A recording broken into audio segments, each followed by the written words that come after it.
എന്റെ പൊന്നുമോളെ, എന്റെ പ്രിയപ്പെട്ട ചെറുപ്പക്കാരാ, മാതാവിന്റെ മനസ്സിൽ സങ്കടത്തിന്റെ നീറ്റലുണ്ടാകയിട്ട് ലോകത്തെവിടെ പോയാലും അല്ലാഹു നിനക്ക് വിജയം തരില്ല. നിന്നെ വേദനയോടുകൂടി വളർത്തിക്കൊണ്ട് വന്ന പിതാവ്, നിന്റെ കൈവെള്ള പിടിച്ചുകൊണ്ട് നിന്നെ നടത്താൻ പഠിപ്പിച്ച പിതാവ്, നിനക്ക് ഭക്ഷണം തന്ന പ്രിയപ്പെട്ട പിതാവ്, ആ പ്രിയപ്പെട്ട പിതാവിന്റെ മനസ്സിനെ സങ്കടപ്പെടുത്തിയാൽ ലോകത്തിന്റെ ഏത് ഭാഗത്ത് പോയാലും എന്റെ പ്രിയപ്പെട്ടവരെ നമുക്ക് രക്ഷപ്പെടാൻ കഴിയില്ല. അതുകൊണ്ടാണ് അല്ലാഹുവിന്റെ റസൂൽ പറഞ്ഞത്, സ്വർഗത്തിന്റെ കവാടം നിന്റെ ഉമ്മയും വാപ്പയുമാണ്. എത്ര വളർന്നാലും, എത്ര ഉയർന്നാലും, എത്ര സ്ഥാനം നേടിയാലും, എത്ര സമ്പാദിച്ചാലും, എത്ര പുരോഗതിയുടെ പടവുകൾ ഒരു കിളിയെ പോലെ പറന്നകന്നു പോയാലും മാതാപിതാക്കളുടെ മനസ്സിൽ സങ്കടപ്പെടുത്തിയാ നിനക്ക് അല്ലാഹുവിന്റെ സ്വർഗത്തിൽ കടക്കാൻ കഴിയില്ല. ഇതൊരു ആണിനോടുള്ള പ്രഖ്യാപനമല്ല, ഇതൊരു പെണ്ണിനോട് മാത്രമുള്ള പ്രഖ്യാപനമല്ല, ഈ ഉമ്മത്തിന് മുഴുവനായിട്ടും അല്ലാഹു റബ്ബുൽ ഇസ്സത്ത് കൊടുക്കുന്ന പ്രഖ്യാപനമാണ്. ഇന്ന് മക്കളെ പ്രസവിച്ചിട്ട് നോക്കാൻ മക്കളില്ലാതെ വാർദ്ധക്യ സഹജമായ രോഗം കൊണ്ട് വിഷമിക്കുന്ന പ്രിയപ്പെട്ട ഉമ്മയും ഉപ്പയും വൃദ്ധസദനത്തിന്റെ കത്ത് കഴിഞ്ഞുകൂടുകയാണ്.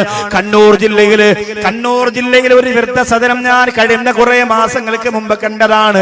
അല്ലാഹുവേ, 10-40ഓളം വരുന്ന ഉമ്മമാരതിന്റെ കത്ത് കഴിയുന്നുണ്ട്.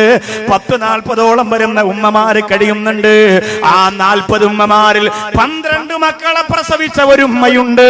12 മക്കളെ പ്രസവിച്ച ഒരു ഉമ്മയുണ്ട്. അവരെ ഇന്ന് നോക്കുന്നത് വൃദ്ധസദനത്തിന്റെ സ്റ്റാഫാണ്. അവർക്ക് ഭക്ഷണം കൊടുക്കാൻ അവരെ കാലൊന്ന് വേദനിച്ചാൽ ആ കാലൊന്ന് തടവി കൊടുക്കുന്നത് പോലെ എന്റെ പ്രിയപ്പെട്ടവരെ, അല്ലാഹുവിന് വേണ്ടി ഖിദ്മത്തിന് വേണ്ടി ഇറങ്ങി തിരിച്ച പെൺകുട്ടികളാണെങ്കിൽ എന്തരിഞ്ഞാല് വന്ന പ്രിയപ്പെട്ടവരോട് പറയുകയാ, ഹദിയ എന്ന് പേരിട്ടിരിക്കുന്ന ഈ മനോഹരമായ പ്രസ്ഥാനത്തിന്റെ മുമ്പിൽ മഴവേടുന്ന വേഴാമ്പുകളെ പോലെ ആവേശത്തോടെ പഠിച്ചുകൂടിയ ഈ ജനസാഗരത്തിനോട് പറയുകയാണ്, മാതാപിതാക്കൾക്ക് വേണ്ടി നമ്മുടെ ജീവിതം നമ്മുടെ ഹദിയായി കൊടുക്കുക. അല്ലാഹു തൗഫീഖ് തരുമാറാകട്ടെ. നമ്മുടെ ഉമ്മാക്കും ഉപ്പാക്കും വേണ്ടി ഹദിയായി നമ്മുടെ ജീവിതം അങ്ങോട്ട് കൊടുക്കുക. അല്ലാഹു റബ്ബുൽ ഇസ്സത്ത് ഖബൂൽ ചെയ്യുമാറാകട്ടെ. എങ്കിലും നമുക്ക് സ്വർഗ്ഗം കിട്ടൂ. അൽ ജന്നത്തു തഹ്ത അഖ്ദാമിൽ ഉമ്മഹാത്ത്. അല്ലാഹു റബ്ബുൽ ഇസ്സത്ത് ഇവിടെ അബൂദാബിയിൽ നിന്ന് വന്ന പ്രിയപ്പെട്ടവരുടെ മാതാപിതാക്കൾക്ക് അല്ലാഹു സ്വർഗ്ഗം കൊടുത്ത് അനുഗ്രഹിക്കുമാറാകട്ടെ. അവരൊക്കെ മാതാപിതാക്കളെ വല്ലാതെ സ്നേഹിക്കുന്നവരാണ്. ഉമ്മയെയും ഉപ്പയെയും വല്ലാതെ സ്നേഹിക്കുന്നു. അവർ നാട്ടിൽ വന്ന് പള്ളി വെച്ചു കൊടുക്കുമ്പോൾ ഉമ്മയുടെ പേരെഴുതണമെന്ന് വാശി പിടിക്കുന്നത് ഉമ്മയോടുള്ള മഹബത്ത് കൊണ്ടാണ്, വാപ്പയോടുള്ള സ്നേഹം കൊണ്ടാണ്. നമ്മുടെ പ്രിയപ്പെട്ട ഉമ്മയെ കുറിച്ച് നിങ്ങളൊന്ന് ചിന്തിച്ചു. നമ്മുടെ ഉമ്മയുടെ മുഖവും ഉമ്മയുടെ മനസ്സും ഉമ്മയുടെ രൂപവും നമ്മുടെ മനസ്സിലേക്കൊന്ന് കൊണ്ടുവന്ന് എല്ലാവരും. ഞാൻ എൻ്റെ ഉമ്മയുടെ മനസ്സ് കൊണ്ടുവരികയാണ്. ഞാനിപ്പോ 3-4 ദിവസം നാട്ടിലായിരുന്നു പ്രോഗ്രാം. അത് കഴിഞ്ഞിപ്പോ ഇവിടേക്ക് വരുമ്പോ എൻ്റെ പ്രിയപ്പെട്ട ഉമ്മ യാത്ര ചോദിച്ചു ദ്വാരം നിങ്ങളോട് പറഞ്ഞു വിടുമ്പോ ആ ഉമ്മയുടെ വീടിന്റെ മുമ്പിലിരുന്ന ഉമ്മയുടെ മുഖം എന്റെ മനസ്സിൽ ഞാൻ കൊണ്ടുവരികയാണ്. നിങ്ങളെല്ലാവരും നിങ്ങളുടെ ഉമ്മയുടെ മുഖം മനസ്സിലേക്ക് കൊണ്ടുവന്ന് എല്ലാ സഹോദരങ്ങളും ഇതൊരു പ്രസംഗം കേൾക്കുന്ന പോലെ ആവരുത്. നിങ്ങൾ കൊണ്ടുവരണം നിങ്ങളുടെ ഉമ്മയെ, മരിച്ചവരാകട്ടെ ജീവിച്ചിരിക്കുന്നവരാകട്ടെ, ഉമ്മയുടെ മുഖം മനസ്സിലേക്ക് കൊണ്ടുവരിക. ഞാൻ എൻ്റെ ഉമ്മയുടെ മുഖം കൊണ്ടുവന്നു. എല്ലാവരും കൊണ്ടുവന്നില്ലേ? അല്ലാഹു തആല ആ ഒരു കൊണ്ടുവരൽ തന്നെ നമ്മുടെ ഉമ്മയുടെ പൊരുത്തത്തിനൊരു വലിയ കാര്യം. ഇത്രയും വലിയ സദസ്സിൽ നമ്മളെ വേദനയോടെ പ്രസവിച്ച ഉമ്മയെ ഒന്ന് ഓർക്കാൻ കഴിയുന്നത് തന്നെ വലിയ തൗഫീഖാണ്. എല്ലാവരും അവരുടെ ഉമ്മയെ മനസ്സിലേക്ക് കൊണ്ടുവരും. എന്നിട്ട് നിങ്ങൾ ആലോചിച്ച് നോക്കിയേ, ഇപ്പൊ നമ്മുടെ ഉമ്മാക്ക് വലിയ സൗന്ദര്യവും ഗ്ലാമറൊന്നും ഇല്ലെങ്കിലും കല്യാണത്തിന്റെ സമയത്ത് നമ്മുടെ ഉമ്മ എത്ര സുന്ദരിയായിരുന്നിരിക്കണം. നമ്മുടെ ഉമ്മയെ കല്യാണം കഴിക്കുന്ന ആദ്യ സമയത്ത് നമ്മുടെ ഉമ്മയുടെ സൗന്ദര്യം എത്രയായിരിക്കണം. ആ ഉമ്മയുടെ കണ്ണുകൾ ഇന്ന് കുഴിയിൽ വീണു പോകാൻ കാരണമെന്തേ? ആ പ്രിയപ്പെട്ട ഉമ്മയുടെ സൗന്ദര്യം നഷ്ടപ്പെട്ടു പോകാൻ കാരണമെന്തേ? അല്ലാഹുവേ, മക്കളാകുന്ന നമുക്ക് വേണ്ടി ജീവിച്ച് വാർദ്ധക്യത്തിന്റെ പടുങ്കുടിയിൽ വീണതുകൊണ്ടല്ലേ? നമ്മുടെ പ്രിയപ്പെട്ട ഉമ്മയുടെ ഉദരത്തിനകത്ത് ആദ്യമായി ഒരു കുഞ്ഞിന്റെ ചലനമുണ്ടാകുന്ന ദിവസത്തെ കുറിച്ച് നിങ്ങളൊന്ന് ആലോചിക്കുക. തന്റെ പ്രിയപ്പെട്ട ഭർത്താവിനോട് പോയിട്ട് ആ ഉമ്മ പറയുകയാണ്, ഞാനൊരു ഉമ്മയാകാൻ പോവുകയാണ്. കൈ ഇങ്ങനെ വയറ്റിലേക്ക് വെച്ചിട്ട് ആ പ്രിയപ്പെട്ട ഉമ്മ പറയുന്നു, അൽഹംദുലില്ലാഹ്, അന്ന് എം പി അഷ്റഫ് സാഹിബ് പറഞ്ഞിട്ടില്ല, നൗഷാദ് ബാഖവി പറഞ്ഞിട്ടില്ല. നമ്മളൊക്കെ ഉമ്മയുടെ ഉദരത്തിനകത്ത് വന്ന് വീണതേ ഉള്ളൂ, ചെറിയ തുള്ളികളായി വന്ന് വീണതേ ഉള്ളൂ. നമ്മളൊന്ന് ചിന്തിച്ചു നോക്കിയേ. അന്ന് തന്നെ നമ്മുടെ ഉമ്മ കൈകൊണ്ട് വയറ്റിലേക്ക് വെച്ചിട്ട് പറയുന്നു, അൽഹംദുലില്ലാഹ്, ആൺകുട്ടിയാണെങ്കിലും പെൺകുട്ടിയാണെങ്കിലും ഒരു കേടുകൂടാതെ, ഒരു പ്രയാസം കൂടാതെ എന്റെ തങ്കക്കുടത്തിനെ പുറത്തു കൊണ്ട് വരണേ അല്ലാഹ്.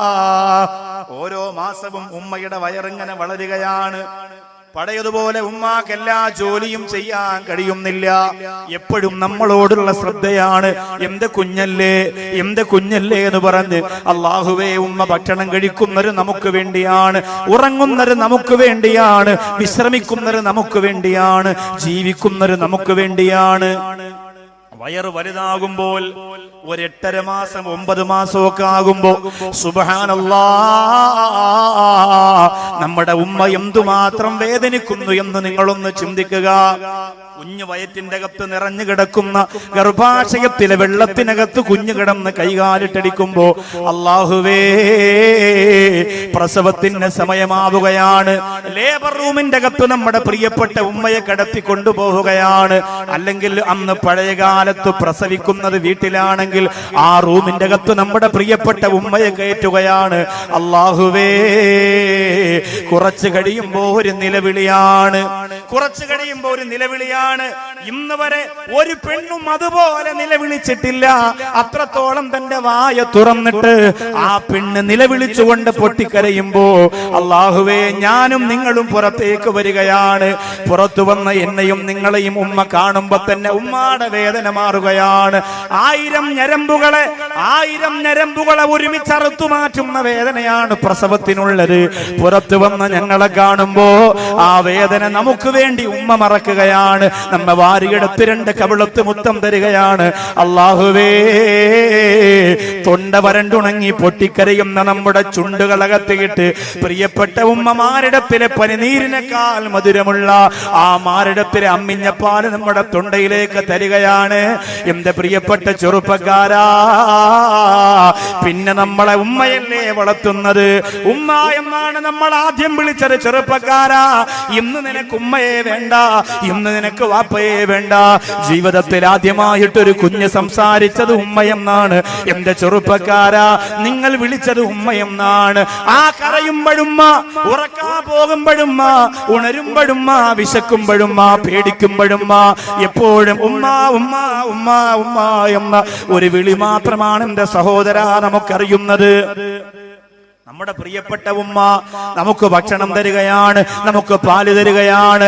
നമ്മൾ എപ്പോഴെങ്കിലും ഒന്ന് പൊട്ടിക്കരഞ്ഞാൽ പ്രിയപ്പെട്ട ഉമ്മ ഓടി വന്നിട്ട് നമ്മെ വാരിയെടുക്കുകയാണ്. നമ്മുടെ കരച്ചിൽ കേട്ടാൽ എവിടെയാണെങ്കിലും ആ പ്രിയപ്പെട്ട ഉമ്മ കയ്യിൽ എന്തുണ്ടെങ്കിലും അതെല്ലാം കളഞ്ഞിട്ട് ഓടി വരികയാ. ആ പ്രിയപ്പെട്ട ഉമ്മയെ ഇന്നെവിടെ എന്റെ അരിഞ്ഞാല് വന്ന ചെറുപ്പക്കാരാ, നിന്റെ ഉമ്മ ഇന്ന് കിടക്കുന്നത് എവിടെയാ?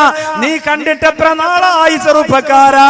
നിന്റെ സഹധർമ്മിണിയുമൊത്ത് ബേക്കൽ കോട്ടയിൽ കറങ്ങി നടക്കുമ്പോ, നിന്റെ സഹധർമ്മിണിയുമൊത്ത് കാസർഗോഡ് മംഗലാപുരം ബീച്ചില് ഒട്ടകത്തിന്റെ പുറത്തിരുന്നു കൊണ്ട് ഫോട്ടോ എടുക്കുമ്പോ, നിന്റെ സഹധർമ്മിയുമൊത്ത് ഷാജഹാൻ മുംതാസിന് സമർപ്പിച്ചു പോയ പ്രണയ കുടീരമാകുന്ന താജ്മഹലിന്റെ മുമ്പ് പോയി സെൽഫി എടുക്കുമ്പോ, നിന്റെ പ്രിയപ്പെട്ടവളെയും മക്കളെയും കൊണ്ട് ബുർജ് ഖലീഫയിൽ പോയി ഉല്ലസിക്കുമ്പോ, എന്റെ പ്രിയപ്പെട്ട ചെറുപ്പക്കാരാ, ഞാൻ ഈ പറഞ്ഞ നിന്റെ ഉമ്മ എവിടെയാണ്? ഞാൻ ഈ പറഞ്ഞ നിന്റെ മാതാവ് എവിടെയാണ്? ഒന്നാലോചിച്ചു നോക്ക് പെങ്ങളെ. ഒരു പെൺകുട്ടിയാണ് പിറന്നു വീണെന്നറിഞ്ഞപ്പോ കരഞ്ഞുകൊണ്ട് എന്റെ മോക്ക് നല്ലൊരു ജീവിതം കൊടുക്കണേ അല്ലാ, എന്റെ മോക്ക് നല്ലൊരു ജീവിതം കൊടുക്കണേ അല്ലാ എന്ന് കരഞ്ഞുകൊണ്ട് ജീവിച്ച ഉമ്മ എവിടെയാണ്? ഇവിടെ നമ്മുടെ ഉമ്മ. ആലോചിച്ചോക്കെ, ഇന്ന് എത്ര ദിവസമായി നമ്മുടെ ഉമ്മയെ നമ്മളൊന്ന് കണ്ടിട്ട്.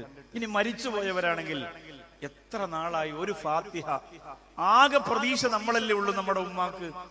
ആരെന്നെ മറന്നാലും എന്റെ മോൻ എന്നെ മറക്കൂല, എന്റെ മോൾ എന്നെ മറക്കൂല, ഞാൻ അവൾക്ക് അതൊക്കെ കൊടുത്തവളാണ് എന്ന് പറയുന്ന പ്രിയപ്പെട്ട ഉമ്മ ഖബറിന്റെ അകത്ത് കാത്തിരിപ്പ് തുടങ്ങിയിട്ട് നാളുകൾ എത്രയായി? ഉമ്മ എവിടെ ഇരിക്കട്ടെ, വാപ്പയെ കുറിച്ചൊന്ന് ആലോചിച്ച് നോക്കി. വാപ്പയെ കുറിച്ച് എന്റെ ഉപ്പയുടെ മുഖം. പരിശുദ്ധ റമദാൻ 17-ാം രാവ് വെള്ളിയാഴ്ച പ്രഭാതം 9 മണിക്ക് പുഞ്ചിരിക്കുന്ന മുഖത്തോടുകൂടി എന്റെ പ്രിയപ്പെട്ട ഉപ്പ മരണപ്പെട്ടു പോയി. ആ പ്രിയപ്പെട്ട ഉപ്പയെ ഞാൻ ചിന്തിക്കുന്നു. MB മൂസ സാഹിബ് എന്ന നിങ്ങളുടെ മനോമുഖരത്തിനത്തെ സ്നേഹത്തിന്റെ 1000 താജ്മഹൽ ഒരുമിച്ച് പണിഞ്ഞ MB അഷ്റഫ് സാഹിബിന്റെ ഉപ്പയെ അദ്ദേഹം ചിന്തിക്കുന്നു. ഇവിടെ ഇരിക്കുന്ന ബഷീർ സാഹിബിന്റെ ഉപ്പയെ അദ്ദേഹം പിന്നെ ചിന്തിക്കുന്നു. അതുപോലെ തന്നെ ബഷീർ ഡാട്ട് അദ്ദേഹത്തിന്റെ ഉപ്പയെ ചിന്തിക്കുന്നു. നമ്മളെല്ലാവരും നമ്മുടെ പ്രിയപ്പെട്ട ഉപ്പമാരെ മനസ്സിൽ ഒന്ന് ചിന്തിച്ചു നോക്കി. നടക്കൂലേ?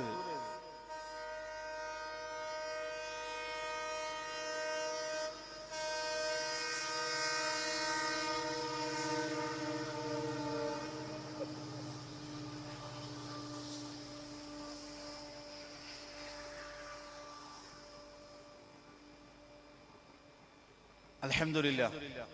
അപ്പോ പ്രിയപ്പെട്ട ഉപ്പയെ നമ്മളൊന്ന് ചിന്തിച്ചു നോക്കി. നമ്മുടെ ഉപ്പയെ നമ്മളൊന്ന് ആലോചിച്ച് നോക്കി. ഞാൻ എന്റെ ഉപ്പയെ കുറിച്ച് ആലോചിക്കുകയാണ്. ഒരുപാട് ഇബാദത്തുകളൊന്നും ചെയ്യാൻ എന്റെ ഉപ്പാക്ക് കഴിഞ്ഞിട്ടില്ല. പക്ഷേ അവസാനം മരിക്കുമ്പോൾ നല്ല ഒരു ആബിദായ മനുഷ്യനേക്കാൾ ഈമാന്റെ പ്രഭയുള്ള മുഖത്തോടു കൂടി മരണപ്പെട്ടു. അള്ളാഹു സ്വർഗം കൊടുത്ത് അനുഗ്രഹിക്കുമാറാകട്ടെ. ആ പ്രിയപ്പെട്ട ഉപ്പ, ഭാര്യയാകുന്ന നമ്മുടെ ഉമ്മ ഗർഭവതിയാണെന്നറിയുമ്പോ ആദ്യമായി പറയുന്നു അൽഹംദുലില്ലാ. എന്നിട്ട് കടയിൽ നിന്നും ഭക്ഷണ സാധനങ്ങൾ വാങ്ങിക്കൊണ്ട് കൊടുക്കുന്ന ഉമ്മാക്ക് ഉമ്മ പറയുന്നു എനിക്ക് വിശപ്പില്ല എന്ന് പറയുമ്പോ വാപ്പ പറയുകയാണ് ഇത് നിനക്കുള്ളതല്ല, ഇത് നിനക്കുള്ളതല്ല, എന്റെ പൊന്നുമോനുള്ളതാണ്, പൊന്നുമോൾക്കുള്ളതാണ്. പ്രിയപ്പെട്ട ഉമ്മാക്ക് ഭക്ഷണം കൊടുക്കുന്നു, ഉമ്മാക്ക് മരുന്ന് കൊടുക്കുന്നു, ഉമ്മയെ കൊണ്ടുപോകുന്നു, ഉമ്മയോടൊത്ത് ചികിത്സക്ക് വേണ്ടി സർവ്വസ്ഥലത്തും പോകുന്നു, ഉമ്മാക്ക് പണം ചെലവഴിക്കുന്നു, ഉമ്മയുടെ സർവ്വകാര്യങ്ങൾക്ക് വേണ്ടിയും. പ്രിയപ്പെട്ട വാപ്പ അല്ലാഹുവേ സമയം ചെലവഴിക്കുന്ന നമ്മൾ പിറന്നു വീഴുമ്പോഴോ ഹോസ്പിറ്റലും ദഗത്തളത്ത് വന്ന് നിങ്ങളുടെ പ്രിയപ്പെട്ട ഉമ്മയുടെ മുഖത്തൊന്ന് നോക്കിയിട്ട് ഞങ്ങളെ വാരിയെടുത്ത് കവിളത്ത് മുത്തം വെച്ചിട്ട് വാപ്പ പറയുകയാണ് ഇനി എന്റെ ജീവിതം ഈ പൊന്നുമോന് വേണ്ടിയുള്ളതാ, ഇനി എന്റെ ജീവിതം ഈ പൊന്നുമോന് വേണ്ടിയുള്ളതാണ്. അല്ലാഹുവേ എന്നിട്ട് വാപ്പച്ച് നമുക്ക് ഭക്ഷണം വാരി തന്നില്ലേ, ഭക്ഷണം വാരി തന്നില്ലേ? വാപ്പ കടയിൽ പോയി വരുമ്പോ, കാസർഗോഡ് ജോലിക്ക് പോയി വരുമ്പോ, കാഞ്ഞങ്ങാട് ജോലിക്ക് പോയി വരുമ്പോ, നീലേശ്വരത്ത് ജോലിക്ക് പോയി വരുമ്പോ വീടിന്റെ മുറ്റത്ത് നമ്മൾ ആരും ഉറങ്ങാതെ കാത്തിരിക്കുകയാണ്. അല്ലാഹുവേ ഉമ്മ ചോദിക്കുന്നു മോനെ നീ ഉറങ്ങുന്നില്ലേ? വാപ്പ വന്നിട്ടേ ഉറങ്ങുന്നുള്ളൂ. വാപ്പ വരാതെ ഞാൻ ഉറങ്ങുന്നില്ല, വാപ്പ വരാതെ ഞാൻ ഉറങ്ങുന്നില്ല. വാപ്പ വരുമ്പോ വാപ്പയുടെ കയ്യിലിരിക്കുന്ന ചെറിയ ഒരു മിഠായി പൊതി അല്ലാഹുവേ ലോകത്തെവിടെയൊക്കെ പോയി എന്തൊക്കെ സമ്മാനങ്ങൾ നൗഷാദ് വാക്കവി വാങ്ങിച്ചിട്ടുണ്ടോ? എത്ര രുചികരമായ കണ്ണൂരിന്റെയും കാസർഗോഡത്തെയും മംഗലാപുരത്തെയും സുഭിക്ഷമായ ഭക്ഷണം കഴിച്ചിട്ടുണ്ടോ? എന്റെ വാപ്പ പൊതിഞ്ഞുകൊണ്ട് വന്ന കടയുടെ പലഹാരത്തിന്റെ രുചിയോളം അതിന് ഞാൻ വില കൊടുത്തിട്ടില്ല എന്ന് എന്റെ പ്രിയപ്പെട്ടവരെ ഈ സദസ്സിനെ സാക്ഷി നിർത്തി പറയുമ്പോ എന്റെ അറിഞ്ഞാല് വന്ന സഹോദരങ്ങളെ, വാപ്പ കൊണ്ടുവന്ന മിഠായിയുടെ രുചി നിങ്ങൾ ഇത്ര പെട്ടെന്ന് മറന്നുപോയോ? വലിയ പണക്കാരനായപ്പോ, വലിയ കൊട്ടാരത്തിന്റെ അധിപനായപ്പോ, വലിയ അധികാരം കിട്ടിയപ്പോ കാഞ്ഞങ്ങാടിന്റെ ചുറ്റുവട്ടത്ത് ഏറ്റവും കൂടുതൽ ജനങ്ങൾ പേര് പറയുന്ന ബിസിനസ്സുകാരനായി മാറിയപ്പോ നിന്റെ പ്രിയപ്പെട്ട വാപ്പായ മറന്നോ? മാതാവിന്റെയും പിതാവിന്റെയും കാൽ കീഴിലാണ് അല്ലാഹു നമുക്ക് തന്നിരിക്കുന്ന സ്വർഗമെന്ന് നിങ്ങൾ മറക്കണ്ട. ഫഹൽ അസൈതും ഇൻ തവല്ലൈതും അം തുഫ്സിദൂ ഫിൽ അർള് വതുഖത്തിഉ അർഹാമകും ഉലൈകല്ലദീന ലഅനഹുമുല്ലാഹ്.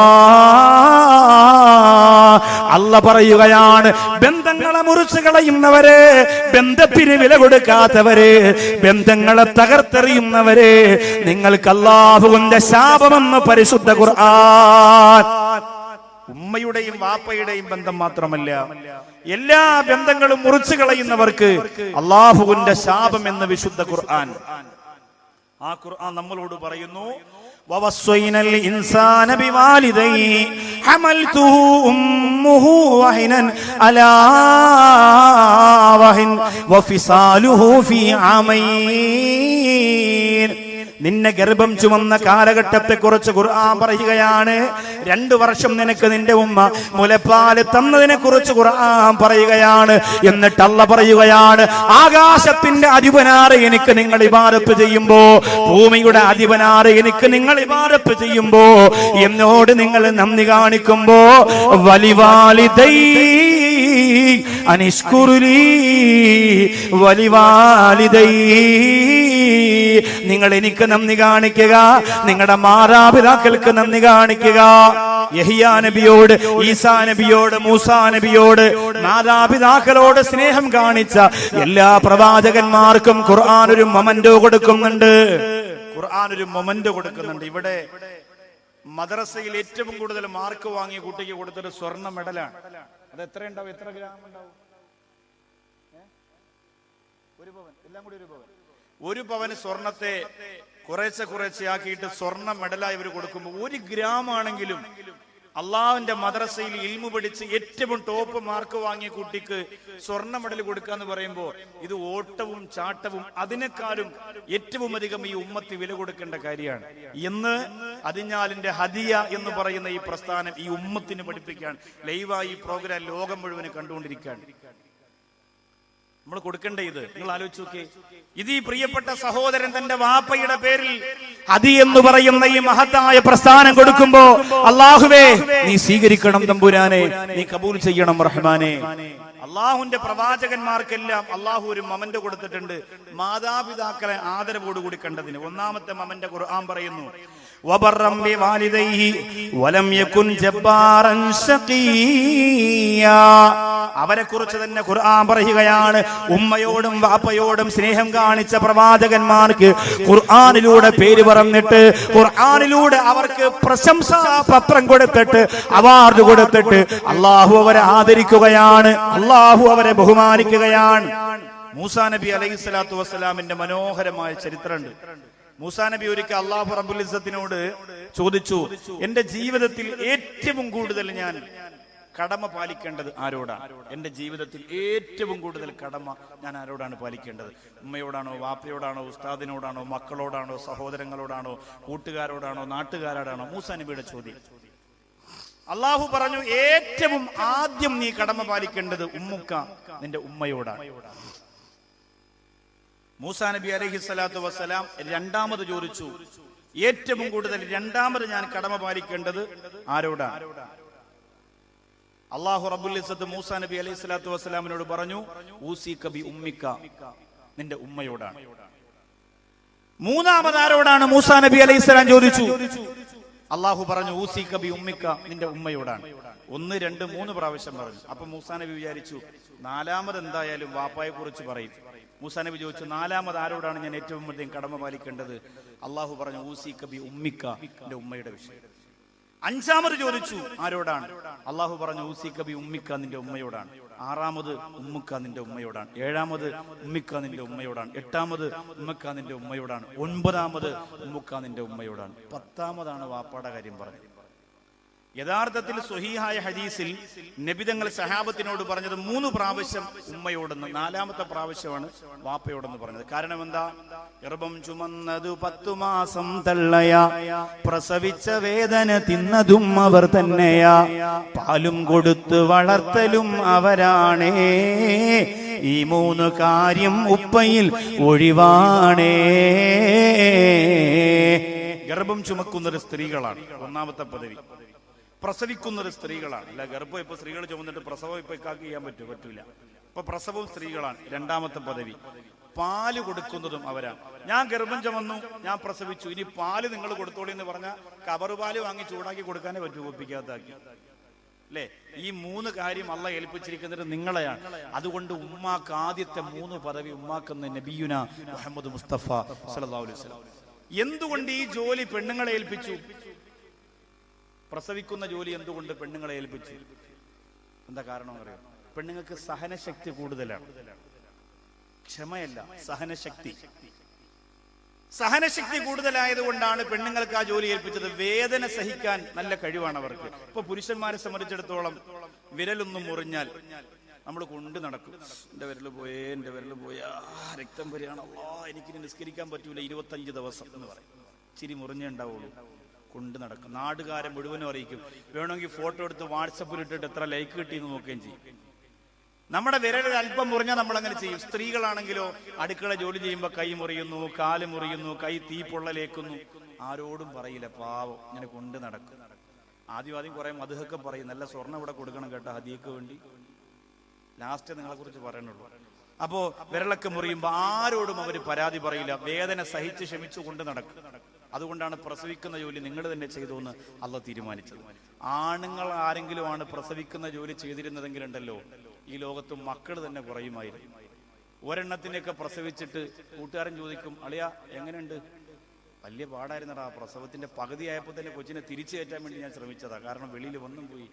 രണ്ടാമതൊരു കുഞ്ഞിനെ ഞാൻ ഇനി ജീവിതത്തിൽ പ്രസവിക്കില്ല എന്ന് അവൻ തന്നെ തീരുമാനിക്കും, കാരണം അവനെ കൊണ്ട് അതിനൊന്നും കഴിയില്ല.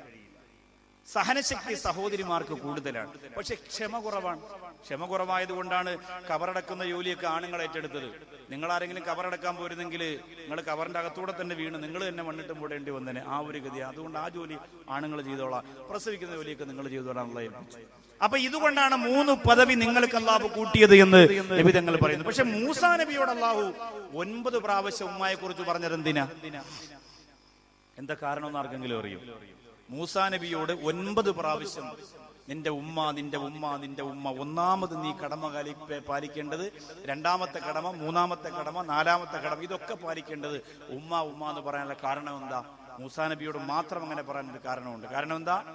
ഒരു നാളിൽ മൂസ ജനിച്ചു, ഉമ്മ ജനിച്ചു, ഖേദം ഭവിച്ചു, ഒരു പെട്ടിയിലാക്കി മോനെ നൈലിലൊഴുക്കുന്നേ. ഒരു നാളിൽ മൂസ ജനിച്ചു, ഉമ്മ തനിച്ചു, ഖേദം ഭവിച്ചു, ഒരു പെട്ടിയിലാക്കി മോനെ നൈലിലൊഴുക്കുന്നേ. ഓളങ്ങൾ താലോലിച്ച് ഒഴുകി വരുന്നൊരു പെട്ടിയുമന്ന് ഓമൽ പോ ആസിയ ബീവി കണ്ടു തുറക്കുന്നേ. ഓളങ്ങൾ താലോലിച്ച് ഒഴുകി വരുന്നൊരു പെട്ടിയുമന്ന് ഓമൽ പോ ആസിയ ബീവി കണ്ടു തുറക്കുന്നേ. പെട്ടി തുറന്നൊരു നേരം വട്ടമുഖത്തൊളി മോനെ കണ്ട് കുട്ടിയെ വാരിയെടുത്ത് മാറിൽ കൂട്ടുന്നേ. അല്ലാഹുവേ, ബഹുമാനപ്പെട്ട മൂസാ നബി അലൈഹിസ്സലാത്തു വസ്സലാം ജനിച്ച ഉടനെ മൂസാ നബിയുടെ പ്രിയപ്പെട്ട ഉമ്മ പെട്ടിക്കകത്തടച്ചിട്ട് ആ മൂസാ നബിയെ നൈൽ നദിയിലൂടെ ഒഴുക്കി വിട്ടില്ലേ? ആ ഉമ്മയുടെ മനസ്സിന്റെ സങ്കടം എത്രയാ, ആ ഉമ്മയുടെ മനസ്സിന്റെ നൊമ്പരം എത്രയാ. അതുകൊണ്ട് അല്ലാഹ് പറഞ്ഞ മൂസാ നബിയെ, നിങ്ങളുടെ ഉമ്മയോട് നിങ്ങൾ 9 പ്രാവശ്യം, ആദ്യത്തെ 9 പ്രാവശ്യം ആ ഉമ്മയോടുള്ള കടമ നിങ്ങൾ ശ്രദ്ധിക്കണേ എന്ന് മൂസാ നബി അലൈഹിസ്സലാമിനോട് അല്ലാഹു റബ്ബുൽ ഇസ്സത്ത് പറയുകയാണ്.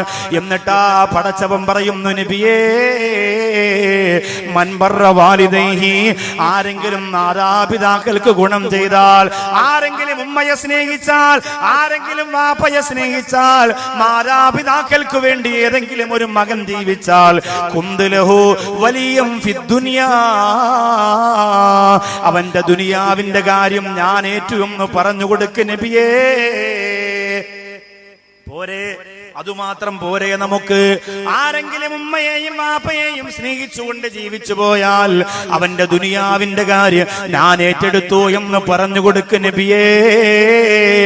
അവന്റെ സർവകാര്യങ്ങൾ ഞാൻ പരിഹരിച്ചു കൊടുക്കുമെന്ന് പറഞ്ഞു കൊടുക്ക് നബിയേ. എന്റെ കാഞ്ഞങ്ങാട് അരിഞ്ഞാല് വന്ന പ്രിയപ്പെട്ടവരെ, ഉമ്മയെ സ്നേഹിച്ചത് കൊണ്ട് ആരും പരാജയപ്പെടൂല എന്ന് അല്ലാഹുവാ പറയുന്നത്. വാപ്പയെ സ്നേഹിച്ചത് കൊണ്ട് ആരും തോറ്റുപോവില്ല എന്ന് പറയുന്നത് അല്ലാഹുവാ.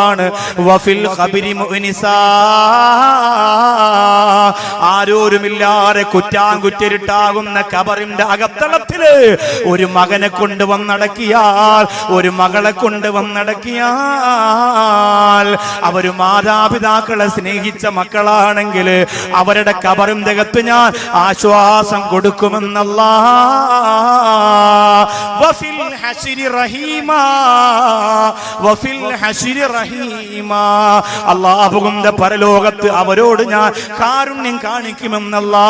ഉമ്മയെ സ്നേഹിച്ചോ കാഞ്ഞങ്ങാടുകാരാ, വാപ്പയെ സ്നേഹിച്ചോ അരിഞ്ഞാലുകാരാ, അങ്ങനെ സ്നേഹിച്ചു കഴിഞ്ഞാൽ വഫിൽ ഹശ്രി റഹീമാ, നാളെ പരലോകത്ത് നിങ്ങളോട് അല്ലാഹു കാരുണ്യം കാണിക്കുമെന്ന് അല്ലാഹു റബ്ബുൽ ഇസ്സത്ത് പറയുകയാണ്. വഅല സിറാത്തി ദലീലാ, സിറാത്ത് പാലമുണ്ടല്ലോ അല്ലാഹുവേ, താഴ്ഭാഗത്ത് ആളിക്കത്തുന്ന നരകമാണ്. താഴെ വന്ന് വീണുപോയാൽ ആ നരകത്തിന്റെ അകത്ത് കത്തിക്കരിഞ്ഞ് കരിക്കട്ടയായി പോകുമല്ലോ. ആ സിറാത്ത് പാലത്തിന്റെ മുകളിൽ നിന്നെ കൈപിടിച്ചുയർത്തുമെന്ന് അല്ലാഹ്. നീ ഉമ്മയെ സ്നേഹിച്ചാൽ, വാപ്പയെ സ്നേഹിച്ചാൽ, അവർക്ക് വേണ്ടി ജീവിച്ചാൽ, അവർക്ക് വേണ്ടി പണമുണ്ടാക്കിയാൽ, അവർക്ക് വേണ്ടി വീട് വെച്ചു കൊടുത്താൽ, അവർക്ക് വേണ്ടി വാദിച്ചാൽ, അവരെ ഖൽബിന്റെ ഉള്ളറയിൽ കൊണ്ടു നടന്നാൽ, എന്റെ പ്രിയപ്പെട്ടവരെ, നിങ്ങൾക്ക് അല്ലാഹു തന്നെ വിശാലമായിട്ട് ഖബറിലും മഹ്ശറിലും സിറാത്ത് പാലത്തിലുമല്ല നിങ്ങൾ കുഞ്ഞരമാര പദവി തരുമെന്ന് അല്ലാഹു റബ്ബുൽ ഇസ്സത്ത് പറയുകയാണ്. അതുകൊണ്ടാണ് അബ്ദുല്ലാഹി ഇബ്നു ഉമർ റളിയല്ലാഹു അൻഹു പറഞ്ഞത്, ഇബ്നു അബ്ബാസ് റളിയല്ലാഹു അൻഹു പറഞ്ഞത്, ഇന്നി ലാ അഅലമു അമലൻ അഖറബു ഇലല്ലാഹി മിൻ ബിർരിൽ വാലിദാ.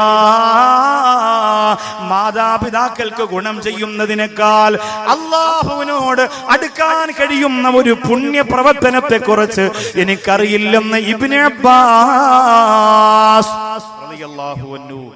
ഉമ്മയോടും വാപ്പയോടും ചെയ്യുന്ന കാരുണ്യ പ്രവർത്തനത്തെക്കാൾ അള്ളാഹുവിലേക്ക് അടുക്കാൻ കഴിയുന്ന ഒരു അമലിനെ കുറിച്ച് എനിക്കറിയില്ല, എനിക്ക് നബി തങ്ങൾ അത് പഠിപ്പിച്ചു തന്നിട്ടില്ല എന്ന് അബ്ദുല്ലാഹി ഇബ്നു അബ്ബാസ് റളിയല്ലാഹു അൻഹു പറയാണ്. അല്ലാഹു തആല സ്വീകരിക്കട്ടെ, അല്ലാഹു വിജയിപ്പിക്കട്ടെ. ഇന്നത്തെ നമ്മുടെ സ്വതക്ക ബക്കറ്റ് കൊണ്ടുവന്നു, ഉമ്മാക്കും ഉപ്പാക്കും വേണ്ടിയായിരിക്കട്ടെ. ഈ വിശാലമായ സദസ്സിന്റെ ദുആ സ്വീകരിക്കണമെന്ന് നമ്മൾ ആഗ്രഹിക്കുന്നില്ലേ? ഒരുപാട് സങ്കടങ്ങൾ നമുക്ക് പറയാനില്ലേ? ഒരുപാട് ആഗ്രഹങ്ങൾ അള്ളാഹുവിനോട് പറയാനില്ലേ? ഒരുപാട് രോഗങ്ങൾ നമുക്ക് മാറണമെന്ന് കൊതിയില്ലേ? മാണിക്കോത്ത ഖത്തീബിനോട് പറഞ്ഞു, ഒരു പ്രിയപ്പെട്ട ഖദീജ എന്ന സഹോദരിക്ക് ദ്വാരക്കാൻ ഹോസ്പിറ്റലിൽ നിന്ന് വിളിച്ചു പറഞ്ഞു, ദ്വാരക്കണമെന്ന് പറഞ്ഞു. അള്ളാഹു ആഫിയത്ത് കൊടുക്കട്ടെ. ഞങ്ങളുടെ നാട്ടിൽ നടത്തുന്ന സ്നേഹസാഗരം എന്ന കാരുണ്യാലയം, രോഗികൾക്ക് വേണ്ടി, വൃദ്ധസദനം പോലെ പാവപ്പെട്ടവർക്ക് വേണ്ടി, അവിടെ കഴിഞ്ഞ 11-ാം തീയതി മജ്‌ലിസുൻ നൂറും ദുആയും നടക്കുമ്പോ 4 മാസം മാത്രം പ്രായമുള്ള ഒരു കുഞ്ഞിനെ ഒരു ഉമ്മ കൊണ്ടുവന്നു. ആ കുഞ്ഞിന്റെ മുഖത്തേക്ക് ഒരു പ്രാവശ്യം നിങ്ങൾ നോക്കിയാൽ രണ്ടാമത് നോക്കാൻ നിങ്ങളെ കൊണ്ട് കഴിയില്ല. തൊലിയെല്ലാം ഇളകിപ്പൊട്ടുകൊണ്ടിരിക്കുന്നു, തലയും അതുപോലെ തന്നെ മുഖവും ഒക്കെ തൊലി ഇങ്ങനെ ചുരുണ്ട് ഇളകി പോവാൻ. ആ പ്രിയപ്പെട്ട കുഞ്ഞ് വേദന കൊണ്ട് പൊട്ടിക്കരയാൻ, നീറ്റലായിരിക്കും ചിലപ്പോ. ആ പ്രിയപ്പെട്ട ഉമ്മ പറയുന്നു, ഉസ്താദേ, ഈ കുഞ്ഞിനെ സമാധാനിപ്പിക്കാൻ ഞങ്ങൾക്കൊരു മാർഗം കിട്ടണില്ല, എങ്ങനെയാണ്, എന്ത് ചെയ്യണമെന്നറിയില്ല. എല്ലാ മാസവും ഇവിടെ മജ്‌ലിസുൻ നൂറിന് ഞങ്ങളുടെ കുഞ്ഞിനെ കൊണ്ടുവരാം, ഉസ്താദ് കണ്ണീരോടെ ദ്വാരക്കണമെന്ന് പറഞ്ഞു. ഇതുപോലെ എത്രയോ ആവശ്യങ്ങൾ. ഇന്നത്തെ ദുആ നമുക്ക് അള്ളാഹു സ്വീകരിക്കണമെങ്കിൽ അള്ളാഹുവിനോട് അടുക്കാൻ ഏറ്റവും നല്ലത് മാതാപിതാക്കൾക്ക് ഗുണം ചെയ്യലാണെങ്കിൽ ഇന്നൊരു നല്ല സ്വതക്ക എടുത്ത് കയ്യിൽ വെച്ചിട്ട് നമ്മൾ തീരുമാനിക്കണം, ഇതെന്റെ ഉമ്മാക്കും ഉപ്പാക്കും വേണ്ടിയാണ്. അവര് മരിക്കട്ടെ, അവര് ജീവിച്ചിരിക്കട്ടെ, അവര് നമ്മളോട് പിണങ്ങട്ടെ, അവര് നമ്മളിൽ നിന്ന് അകന്നു കഴിയട്ടെ, നമ്മളെ ശകാരിച്ച് ചീത്ത വിളിച്ച് വീട്ടിൽ നിന്ന് ആട്ടിയിറക്കട്ടെ, എങ്ങനെയോ ആവട്ടെ, നാളെ പരലോകത്ത് മാതാപിതാക്കളുടെ വിഷയത്തിൽ എന്നെ അള്ളാഹു പിടിച്ചു നിർത്താൻ പാടില്ല. അതിനുവേണ്ടി നിയ്യത്ത് ചെയ്തിട്ട് ഒരു സ്വതക്ക കയ്യിലെടുത്ത് വെക്കണം. ഹദിയയുടെ പ്രവർത്തകർ നിങ്ങളുടെ മുന്നിലേക്ക് വരുന്നത് ഇവർക്ക് അതിൽ നിന്ന് കാശെടുത്തുകൊണ്ട് ജീവിക്കാനല്ല. ABM അഷ്റഫ് സാഹിബിന് നിങ്ങൾ ഈ ബക്കറ്റിലിട്ട് കൊടുക്കുന്ന 1000 രൂപ എടുത്തിട്ട് വേണ്ട തന്റെ മക്കൾക്ക് ഭക്ഷണം കൊടുക്കാൻ. ഇവിടുത്തെ ഒരു സംഘാടകർക്കും അതിന്റെ ആവശ്യമില്ല. അവരെന്നോട് പറഞ്ഞ എന്റെ മനസ്സലിഞ്ഞു പോയൊരു വാർത്ത എന്തെന്നറിയോ? അതിന്റെ പ്രിയപ്പെട്ട പ്രവർത്തകൻ എന്നോട് അഷ്റഫ് സാഹിബിന്റെ വീട്ടിൽ നിന്നുകൊണ്ട് സംസാരിച്ചപ്പോൾ പറഞ്ഞത്, മൈക്കിനും അതുപോലെ സ്റ്റേജിനും പന്തലിനും ഒക്കെ ഓരോരുത്തരെ ഓഫർ ചെയ്യിപ്പിച്ചിട്ടാണ് ഞങ്ങൾ എടുക്കുക. ഹദിയയുടെ കാശ് അതിനൊന്നും ഞങ്ങൾ എടുക്കലില്ല. ഞങ്ങൾക്ക് ഹദിയക്ക് വേണ്ടി ജനങ്ങൾ തരുന്ന ഹദിയ, അത് ഹദിയക്ക് തന്നെ ഞങ്ങൾ പ്രവർത്തിപ്പിക്കും. അല്ലാതെ ഞങ്ങളിപ്പോ 10-11 പേര് ഞങ്ങളുടെ ഓഫീസിന്റെ റെന്റ് കൊടുക്കുന്നത് ഞങ്ങളുടെ കാശാണ്. എവിടെയെങ്കിലും അത്യാവശ്യം വണ്ടിയിൽ ഇതുമായി ചർച്ചയ്ക്ക് പോകണമെങ്കിൽ ഞങ്ങളുടെ കയ്യിൽ നിന്ന് കാശെടുത്തിട്ടാണ് പോവുക. ഈ സംഘടനയുടെ കാശെടുത്തിട്ട് ഞങ്ങൾ ഒരിക്കലും സംഘടനയുടെ വളർച്ചയ്ക്ക് വേണ്ടി പോലും ഉപയോഗിക്കലില്ല. വിദ്യാഭ്യാസത്തിനാണ് തന്നതെങ്കിൽ അതിനു വേണ്ടി തന്നെ, ചികിത്സയ്ക്ക് വേണ്ടിയാണ് തന്നതെങ്കിൽ അതിനു വേണ്ടി തന്നെ, അതുപോലെ തന്നെ വീണ്ടും തിരിച്ച് കൂട്ടി വെച്ചാ കറക്റ്റായിട്ട് ഇരിക്കണം. നിങ്ങൾ കൈകാര്യം മര്യാദയ്ക്ക് വെച്ചിരുന്ന എല്ലാം ഓക്കെയാണ്, ഒരു കുഴപ്പമില്ല. നിങ്ങൾ ഇടയ്ക്കിടയ്ക്ക് കൂട്ടുമ്പോൾ അവിടെ നിന്ന് തന്നെ വേറെ വാക്ക് ഇങ്ങോട്ട് പറഞ്ഞ പോലെ തോന്നും. അതുകൊണ്ട് പ്ലീസ് അപ്പോ വീട് വെച്ചു കൊടുക്കാനാണെങ്കിൽ അങ്ങനെ ഏതൊക്കെ രീതിയിൽ എന്തൊക്കെ ചെയ്യണമോ അതൊക്കെ ഈ പ്രിയപ്പെട്ട സഹോദരങ്ങൾ നല്ലോലെ ഇരുന്നതിനെ പിടിച്ച് തിരിച്ചില്ലാതെ കഴിഞ്ഞാൽ അവിടെ നിന്ന് ഇങ്ങോട്ട് ഡിലേ വരുന്നു. അതുകൊണ്ട് നേരത്തെ പറഞ്ഞത് കറക്റ്റ് ആയിരുന്നു, ഒരു പ്രശ്നമില്ലായിരുന്നു, വളരെ ഭംഗിയായിരുന്നു, എല്ലാം ഭംഗിയായിരുന്നു, നല്ല രസമായിരുന്നു. ഏറ്റവും നല്ല ക്വാളിറ്റിയുള്ള മൈക്കും എല്ലാ സംവിധാനവും. ഇത്രയും നല്ല മൈക്കിലെ അടുത്തൊന്നും പ്രസംഗിച്ചിട്ടുമില്ല. പക്ഷെ അത് നിങ്ങൾ തിരിച്ചതിനെ ഇല്ലാതാക്കരുത്. അപ്പോ വീടിന് വേണ്ടിയാണെങ്കിലും വിദ്യാഭ്യാസത്തിന് വേണ്ടിയാണെങ്കിലും വിജ്ഞാനത്തിന് വേണ്ടിയാണെങ്കിലും ഏതിനാണോ നിങ്ങൾ കാശ് തരുന്നത് അതിനു വേണ്ടിയിട്ട് അവരത് വിനിയോഗിക്കും. അല്ലാഹു റബ്ബുൽ ഇസ്സത്ത് സ്വീകരിക്കുമാറാകട്ടെ. ഇത് നമ്മുടെ മാതാപിതാക്കൾക്ക് വേണ്ടിയാ, ഉമ്മാക്കും ഉപ്പാക്കും വേണ്ടി. മരിച്ചെങ്കിൽ അവരുടെ ഖബറിലേക്ക്, ജീവിച്ചിരിക്കുന്നവരാണെങ്കിൽ അവരുടെ ആഫിയത്തിന്, അവരുടെ രോഗശാന്തിക്ക്, അവരുടെ സന്തോഷത്തിന്. ബിഫദ്ലി സല്ലല്ലാഹു അലാ മുഹമ്മദ്. കറക്റ്റ് സല്ലല്ലാഹു അലൈഹി വസല്ലം സല്ലല്ലാഹു അലാ മുഹമ്മദ് സല്ലല്ലാഹു അലൈഹി വസല്ലം. ബക്കറ്റ് തനിയെ പൊങ്ങി വരോ? ബക്കറ്റ് സ്വന്തമായിട്ട് പൊങ്ങി വരും പറയണല്ലോ. അല്ലാഹുമ്മ സ്വല്ലി അലാ മുഹമ്മദ് യാ റബ്ബി സ്വല്ലി അലൈഹി വസല്ലം. ബിസ്മില്ലാഹിർ റഹ്മാനിർ റഹീം. അല്ലാഹുവേ, അർഹമുറഹീമായ കരുണക്കടലായ പടച്ചവനെ നീ സ്വീകരിക്കണേ റഹ്മാനെ. ഈ സുറക്ക് നീ ഖബൂൽ ചെയ്യണേ അല്ലാഹുവേ പടച്ചവനെ. പാരാവാരം പോലെ അറിഞ്ഞാലും ഹദിയുടെ സരസിനെ അത്ഭുതപ്പെടുത്തിയിട്ട് തടിച്ചുകൂടിയ ഈ പ്രിയപ്പെട്ട സഹോദരങ്ങളുടെ സംഭാവന അവിടെ ഉമ്മാക്ക് വേണ്ടി വാപ്പാക്ക് വേണ്ടി സ്വീകരിക്കണേ അല്ലാഹു. എല്ലാവരും ആമീൻ പറയ്. ഇതെന്തോന്നറിയ, ഇത് കറക്റ്റ് ചെയ്ത് വെക്കുക. നേരത്തെ ഇരുന്ന പോലെ കൈകാലം പറഞ്ഞിരിക്കൂല.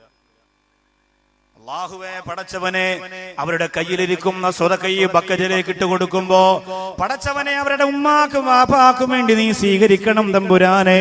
അവിടേക്ക് നീ ഖബറിന്റെ അകത്ത് സ്വർഗത്തിന്റെ കവാടം തുറന്നു കൊടുക്കണേ അല്ലാഹുവേ, വേദനയോടെ പ്രസവിച്ച ഉമ്മയുടെ പൊരുത്തക്കേട് കൊടുക്കരുത് അല്ലാ.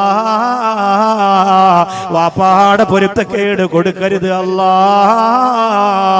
കരുണക്കടലായ നാദാ, മാതാപിതാക്കൾക്ക് നീ സ്വർഗം കൊടുക്കണേ അല്ലാ. മാതാപിതാക്കൾക്ക് നീ സ്വർഗം കൊടുക്കണേ അല്ലാ. ഈ കൊണ്ടുവരുന്ന ബക്കറ്റിലേക്ക് സഹോദരങ്ങളെ സഹോദരിമാരെ സുറക്കയിടുമ്പോ ആ സുറക്ക കൊണ്ട് ഏറ്റവും വലിയ നേട്ടം നീ അവിടെ മാതാപിതാക്കളോടൊപ്പം ഇവർക്കും നീ കൊടുക്കണേ അല്ലാ. അല്ലാഹു കബൂൽ ചെയ്യട്ടെ. എല്ലാവരും ചെയ്തു കൊടുക്കുക, വേഗമാവട്ടെ. എത്ര ബക്കറ്റ് ഉണ്ട് ഇവിടെ? ബക്കറ്റ് ഉണ്ടോ? എവിടെ? ഒരെണ്ണേ ഉള്ളൂ. ബക്കറ്റ് ഉണ്ടോ? വേഗം കൊണ്ടോ. എനിക്ക് വാത് പറയണം. നിങ്ങൾ ഈ ബക്കറ്റ് വ്യവസ്ഥ നടത്തിക്കൊണ്ടിരുന്ന പിരിവ് മാത്രം പറ്റൂല, വാത് കിടക്കണം. ചെറിയ കുട്ടികളെ കൊടുക്കരുത് ബക്കറ്റ്. ചെറിയ കുട്ടികളെ കൊണ്ടുവരുന്ന ബക്കറ്റിൽ ഒരു 10 വയസ്സ് പോലും ഒരു മനുഷ്യനിടരുത്. ഞാൻ കണ്ടില്ല ഇവിടെ ഇത്രയും. അവിടെ ഉണ്ടെന്ന് പറഞ്ഞിട്ട് കാര്യമില്ല.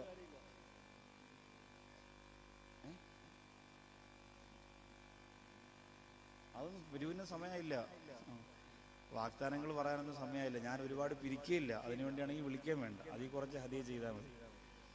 ഞാനിപ്പോൾ പറയുന്നത്, ഈ പറയുന്ന കാര്യം നിങ്ങൾ വൃത്തിയായിട്ട് ചെയ്താൽ മതി. അനൗൺസ്മെന്റ് ഒക്കെ പിന്നീട്. ഈ ബക്കറ്റ് കൊടുത്തയക്കുന്നത് കൃത്യമായും ഇൻഷാ അല്ലാഹ് എല്ലാവരുടെ ഭാഗത്ത് ഇപ്പൊ എത്തണം വളരെ പെട്ടെന്ന്.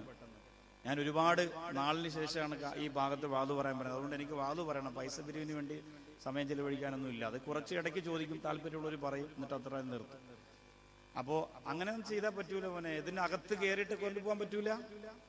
ബക്കറ്റ് കളക്ഷനിൽ സാധാരണ 3-4 ലക്ഷം രൂപയൊക്കെ കിട്ടുന്നതാണ്. നിങ്ങൾക്ക് വേണ്ടെങ്കിൽ വേണ്ട, ഞാൻ പറഞ്ഞു എന്നുള്ളതേ ഉള്ളൂ. അല്ലാഹു തആല സ്വീകരിക്കട്ടെ.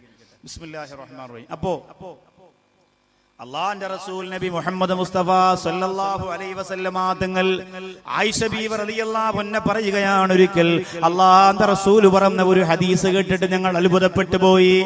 അല്ലാഹുവിന്റെ റസൂൽ സ്വർഗ്ഗത്തെ കുറിച്ച് ഞങ്ങളോട് പറഞ്ഞു പഠിപ്പിച്ചു തരികയാണ്. ആ സ്വർഗ്ഗത്തിന്റെ സുഖങ്ങളെ സംബന്ധിച്ച്, സ്വർഗ്ഗത്തിന്റെ കൊട്ടാരത്തെ സംബന്ധിച്ച്, സ്വർഗ്ഗത്തിന്റെ അരുവിയെ സംബന്ധിച്ച് അല്ലാഹുവിന്റെ റസൂൽ പറഞ്ഞു തരികയാണ്. എത്ര ഭംഗിയാണ് നബി തങ്ങൾ സ്വർഗ്ഗത്തെ കുറിച്ച് പറയുന്നത് കേൾക്കാൻ. കാഞ്ഞങ്ങാടുകാരെ, ഒരു ദിവസം സ്വർഗമെന്ന വിഷയം മാത്രം അങ്ങോട്ട് പ്രസംഗിച്ചാൽ എന്റെ പ്രിയപ്പെട്ടവരെ, മധുര മനോഹരമായി അത് കേട്ടുകൊണ്ട് കൽബ് നിറഞ്ഞു പോകും നമ്മുടെ മനസ്സിൽ. അത്രത്തോളം ആയിരക്കണക്കിന് ഹദീസുകളാണ്. അങ്ങനെയാണെങ്കിൽ അല്ലാഹുവിന്റെ റസൂൽ നബി മുഹമ്മദ് മുസ്തഫ സല്ലല്ലാഹു അലൈഹി വസല്ലമ തങ്ങൾ തന്നെ സ്വർഗത്തെ കുറിച്ച് പറഞ്ഞാലോ, നേരിട്ട് റസൂലുള്ള സ്വർഗത്തെ കുറിച്ച് സഹാബത്തിനോട് പറഞ്ഞു കൊടുത്താലോ, നേരിട്ട് അല്ലാഹുവിന്റെ റസൂൽ സ്വർഗത്തെ കുറിച്ച് തന്റെ പ്രിയപ്പെട്ട സഹാബ സഹാബത്തിന് പറഞ്ഞു കൊടുത്താലോ എന്ത് രസമായിരിക്കും അതെന്നറിയോ? ആയിഷ ബീവി റളിയല്ലാഹു അൻഹ പറയുകയാണ്, ഞാൻ സന്തോഷത്തോടെ കേട്ടുകൊണ്ടിരിക്കുമ്പോ നബി തങ്ങൾ പറയുന്നു, വസമിഅതു ഫീഹാ ഖിറാഅത്തൻ, ആ സ്വർഗ്ഗത്തിന്റെ അകത്ത് ഞാൻ കടന്നു വന്നപ്പോൾ ഒരു ഖിറാഅത്ത് കേട്ടു. സ്വർഗ്ഗത്തിന്റെ അകത്ത് ഞാൻ കടന്നു വന്നപ്പോൾ ഒരു ഖിറാഅത്ത് കേട്ടു. ഇവിടെ അനസ് അൽ അസ്ഹരി എന്ന പ്രിയപ്പെട്ട സഹോദരൻ ഖിറാഅത്ത് നടത്തിയതുപോലെ അല്ലാഹുവിന്റെ സ്വർഗീയ ആരാമത്തിൽ വല്ലാത്ത അനുഭൂതി ഉണ്ടാകിയിട്ട് ഒരു ഖുർആനിന്റെ മധുരമായ ശബ്ദം ഞാൻ ആ സ്വർഗത്തിന്റെ അകത്ത് കേട്ടു. എന്ത് രസമായിരുന്നു കേൾക്കാൻ! സ്വർഗത്തിന്റെ അകത്ത് ഖുർആൻ പാരായണം, സ്വർഗത്തിന്റെ അകത്ത് ഖുർആൻ പാരായണം. നബി സല്ലല്ലാഹു അലൈഹി വസല്ലമ തങ്ങൾ പറയുകയാണ്, ആ സ്വർഗത്തിന്റെ അകത്ത് ഖുർആൻ പാരായണം കേട്ടപ്പോൾ ഇതാരാണ് ഖുർആൻ ഓതുന്നതെന്ന് ജിബ്രീൽ അലൈഹിസ്സലാത്തു വസ്സലാമിനോട് ഞാൻ ചോദിച്ചു എന്ന് നബി തങ്ങൾ പറയുകയാണ്. ആരാണ് ഈ ഖുർആൻ ഓതുന്നതെന്ന് നബി തങ്ങൾ ജിബ്രീലിനോട് ചോദിച്ചപ്പോ ജിബ്രീൽ പറഞ്ഞു, നബിയേ വഹിയ ഹാരിസത്ത് ബിൻ നുഅ്മാൻ, ഹാരിസത്ത് ബിൻ നുഅയ്മാൻ എന്ന് പറയുന്ന സഹാബിയാണ്. അല്ലാഹുവിന്റെ റസൂൽ പറഞ്ഞു, ഈ ഹാരിസത്ത് ബിൻ നുഅ്മാൻ എന്തിനാണ് സ്വർഗ്ഗത്തിൽ ഇങ്ങനെ ഖുർആൻ ഓതുന്നത്? സ്വർഗ്ഗത്തിൽ ഇങ്ങനെ ഖുർആൻ ഓതുന്നത് എന്തിനാണ്? ആ സമയത്ത് മലക്ക് പറഞ്ഞു, നബിയേ വകാന അബറന്നാസി ബി ഉമ്മിഹി, ലോകത്ത് ഉമ്മയോട് ഏറ്റവും അധികം സ്നേഹം കാണിച്ചത് ഹാരിസത്ത് ബിൻ നുഅ്മാൻ എന്ന സ്വഹാബിയാണ്. ഉമ്മയെ ഒരുപാട് സ്നേഹിച്ചതുകൊണ്ട്, ഉമ്മയെ ഒരുപാട് ഇഷ്ടപ്പെട്ടതുകൊണ്ട് അല്ലാഹുവിന്റെ സ്വർഗ്ഗത്തില് ഖുർആൻ ഓതാനുള്ള ഭാഗ്യം നബി തങ്ങൾ ആ ഹാരിസത്ത് ബിൻ നുഅ്മാൻ അല്ലാഹു കൊടുത്തു എന്ന് നബി മുഹമ്മദ് മുസ്തഫ സ്വല്ലല്ലാഹു അലൈഹി വസല്ലമ തങ്ങൾ പറയുകയാണ്. എന്റെ പ്രിയപ്പെട്ടവരെ, നമ്മുടെ മക്കൾ സ്വർഗ്ഗത്തിൽ ഖുർആൻ ഓതണ്ട, പക്ഷേ നമ്മൾ മരണപ്പെട്ടാൽ നമ്മുടെ ഖബറിന്റെ ചാരത്ത് വന്നിരുന്ന് ഒരു ഫാത്തിഹ ഓതാൻ നമ്മുടെ മക്കൾക്ക് കഴിയണമല്ലോ. ആരോരുമില്ലാത്ത ഖബറിന്റെ അകാരമാറ ഗർത്തത്തിന്റെ ഉള്ളറയിൽ കിടക്കുമ്പോ ആരാണ് പെങ്ങളെ നിനക്കൊരാശ്വാസം തരുന്നത്? ആരാണ് നമുക്ക് വേണ്ടി ഒന്ന് ഖുർആൻ ഓതുന്നത്? ആരാണ് നമ്മുടെ ഖബറിന്റെ ചാരത്ത് വന്ന് സലാം പറയുന്നത്? ഉഷാറുബാക്കവിയുടെ ഉപ്പ മരണപ്പെട്ടു പോയിട്ടും 4 വർഷമാകാൻ പോവുകയാണ്. ഈ റമളാനാകുമ്പോ 4 വർഷമാവുകയാണ്. ഒരൊറ്റ ദിവസം പോലും ഒരു ഫാത്തിഹ പോലും ഓരാത്ത ഒരു ദിവസം എന്റെ വാപ്പാക്ക് ഞാൻ സമർപ്പിച്ചു കൊടുത്തിട്ടില്ല. കാരണം എന്തെന്നറിയോ? ചെറ്റക്കൂരയുടെ അകത്തളത്ത് കഴിഞ്ഞ എന്റെ പ്രിയപ്പെട്ട എന്റെ വാപ്പ വീടാന്തരം പോയി പണിയെടുത്ത് കട്ടപ്പെടുത്തിയിട്ടാണ് ഭക്ഷണം കൊണ്ട് തന്നത്, കിതാബ് വാങ്ങി തന്നത്, എന്നെ മുത്തല്ലിമാക്കാൻ പറഞ്ഞു വിട്ടത്. അല്ലാഹുവേ, ആ പ്രിയപ്പെട്ട ഉപ്പാക്ക് അരിഞ്ഞാലിന്റെ സ്വർഗീയ ആരാമത്തിന്റെ വലിയ സരസിന്റെ പ്രതിഫലം ഒരു സമ്മാനപ്പൊതി പോലെ ആ ഖബറിന്റെ അകത്ത് കൊടുക്കണേ അല്ലാ. നമ്മുടെ ഉമ്മാക്ക് ഉപ്പാക്ക് നമ്മളല്ലെങ്കിൽ പിന്നെ ആരാ?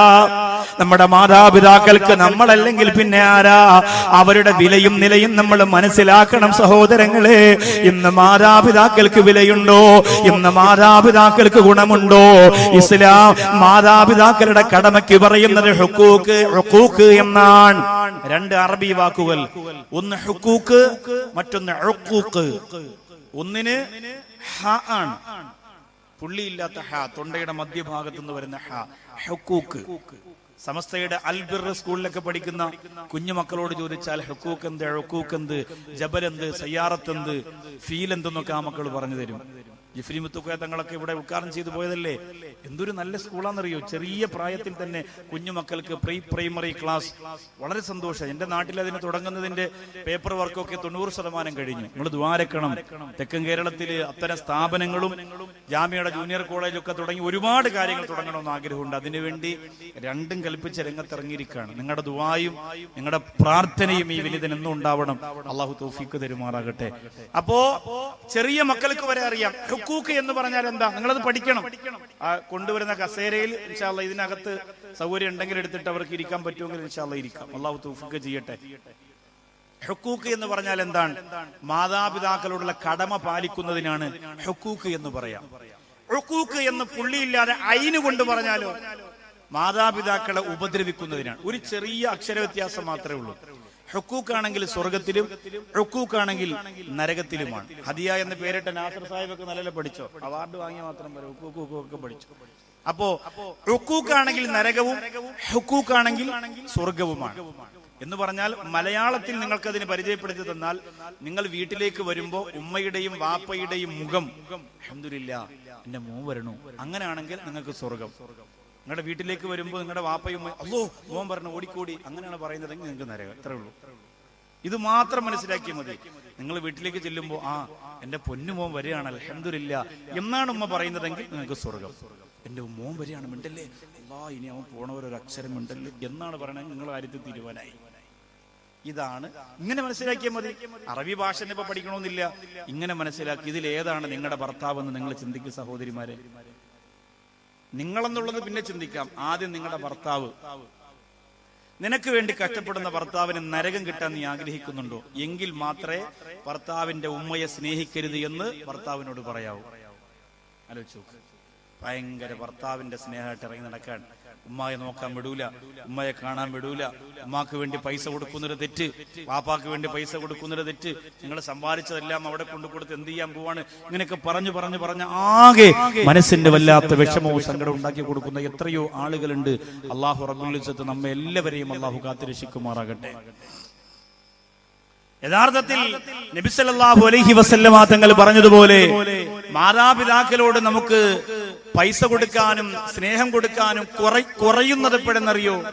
അവരോട് താല്പര്യം കുറയുന്നത് നമുക്ക് മക്കളുണ്ടാകുമ്പോഴാണ്. നമ്മുടെ ഭാര്യ പ്രസവിച്ച് ഹോസ്പിറ്റലിനകത്ത് കിടക്കുമ്പോൾ നമ്മൾ കാണാൻ പോകുമ്പോ ഭാര്യ പറയും, ഇക്ക മോളാണ്, ഇനി ഇതുപോലെ ഇങ്ങനെ കറങ്ങി നടന്നാൽ പറ്റൂല, പൈസ ഒന്നും പാഴാക്കി കളഞ്ഞാൽ ഇനി ഉമ്മാക്ക് 1000 വാപ്പാക്ക് 2000 എന്നും പറഞ്ഞു കൊണ്ട് കൊടുക്കരുത്, എല്ലാം നമ്മുടെ മക്കൾക്ക് വേണ്ടിയാ. ഇങ്ങനെ ഭാര്യ ഉപദേശിച്ചു കൊടുക്കുമ്പോഴാണ് ഉപ്പാക്ക് പൈസ കൊടുത്തുകൊണ്ടിരുന്ന ഭർത്താവ് പിന്നെ പൈസ കുറയ്ക്കുന്നത്, ഉമ്മാക്ക് കൊടുത്തുകൊണ്ടിരുന്നവൻ പിന്നെ പൈസ കുറയ്ക്കുന്നത് അപ്പോഴാണ്. ഇത് നമ്മുടെ കുടുംബ ജീവിതത്തിന്റെ നല്ലതിന് ചേർന്നതല്ല. വളരെ ഗൗരവത്തോടെ ശ്രദ്ധിക്കണം. അല്ലാഹു തആല കാത്തുരക്ഷിക്കുമാറാകട്ടെ. അതുകൊണ്ട് മാതാപിതാക്കളെ വെറുപ്പിക്കുന്ന ഒരു ജീവിതം ഭാര്യയ്ക്കും വേണ്ട, ഭർത്താവിനും വേണ്ട. അതിന് നിങ്ങൾ അനുവാദം കൊടുക്കരുത് പ്രിയപ്പെട്ടവരെ. ഒരു സ്വാലിഹായ മനുഷ്യൻ പറയുകയാണ്, തന്റെ ഉമ്മ മരണപ്പെട്ടപ്പോൾ അയാളിരുന്ന് കരച്ചിൽ തന്നെയാണ്. സഹോദരങ്ങൾ വന്നു പറഞ്ഞു, നീ എന്തിനാണ് ഇങ്ങനെ കരയുന്നത്? എന്റെ ഉമ്മ മരണപ്പെട്ടു പോയി. അവര് പറഞ്ഞു, നമ്മുടെ ഉമ്മമാരും മരിച്ചുപോയല്ലോ, പക്ഷെ ഇത് എത്ര ദിവസമായടാ ഇങ്ങനെ കരഞ്ഞുകൊണ്ടിരിക്കുന്നു, എന്തിനാണ് ഇങ്ങനെ സങ്കടപ്പെടുന്നതെന്ന് ചോദിക്കുമ്പോൾ അയാള് പറയുകയാണ്, നിങ്ങളുടെ ഉമ്മയെ പോലെയല്ല എന്റെ ഉമ്മയെ ഞാൻ കണ്ടിരുന്നത്. കുന്തു, ആ പ്രിയപ്പെട്ട സഹോദരൻ പറയുന്നു, യതഖബ്ബലു കുല്ല യൗമിൻ ഖദമ ഉമ്മിഹി,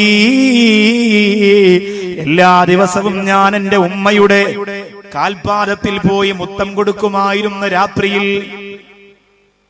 അല്ലാഹുവേ പടച്ചവനെ, ആ സഹോദരൻ പറയുകയാണ്, എല്ലാ ദിവസവും ഞാൻ എന്റെ പ്രിയപ്പെട്ട ഉമ്മയുടെ കാൽപ്പാദത്തിൽ പോയി മുത്തം കൊടുക്കുമായിരുന്നു. രാത്രിയിൽ എന്റെ പ്രിയപ്പെട്ട ഉമ്മ ഉറങ്ങിക്കഴിയുമ്പോ, എല്ലാവരും ഉറങ്ങിക്കഴിയുമ്പോ എന്റെ പ്രിയപ്പെട്ട ഉമ്മയുടെ കാൽച്ചുവട്ടിൽ ചെന്ന് ഞാനൊരു മുത്തം കൊടുക്കുമായിരുന്നു. പക്ഷേ എന്റെ ഉമ്മയങ്ങ് മരിച്ചപ്പോ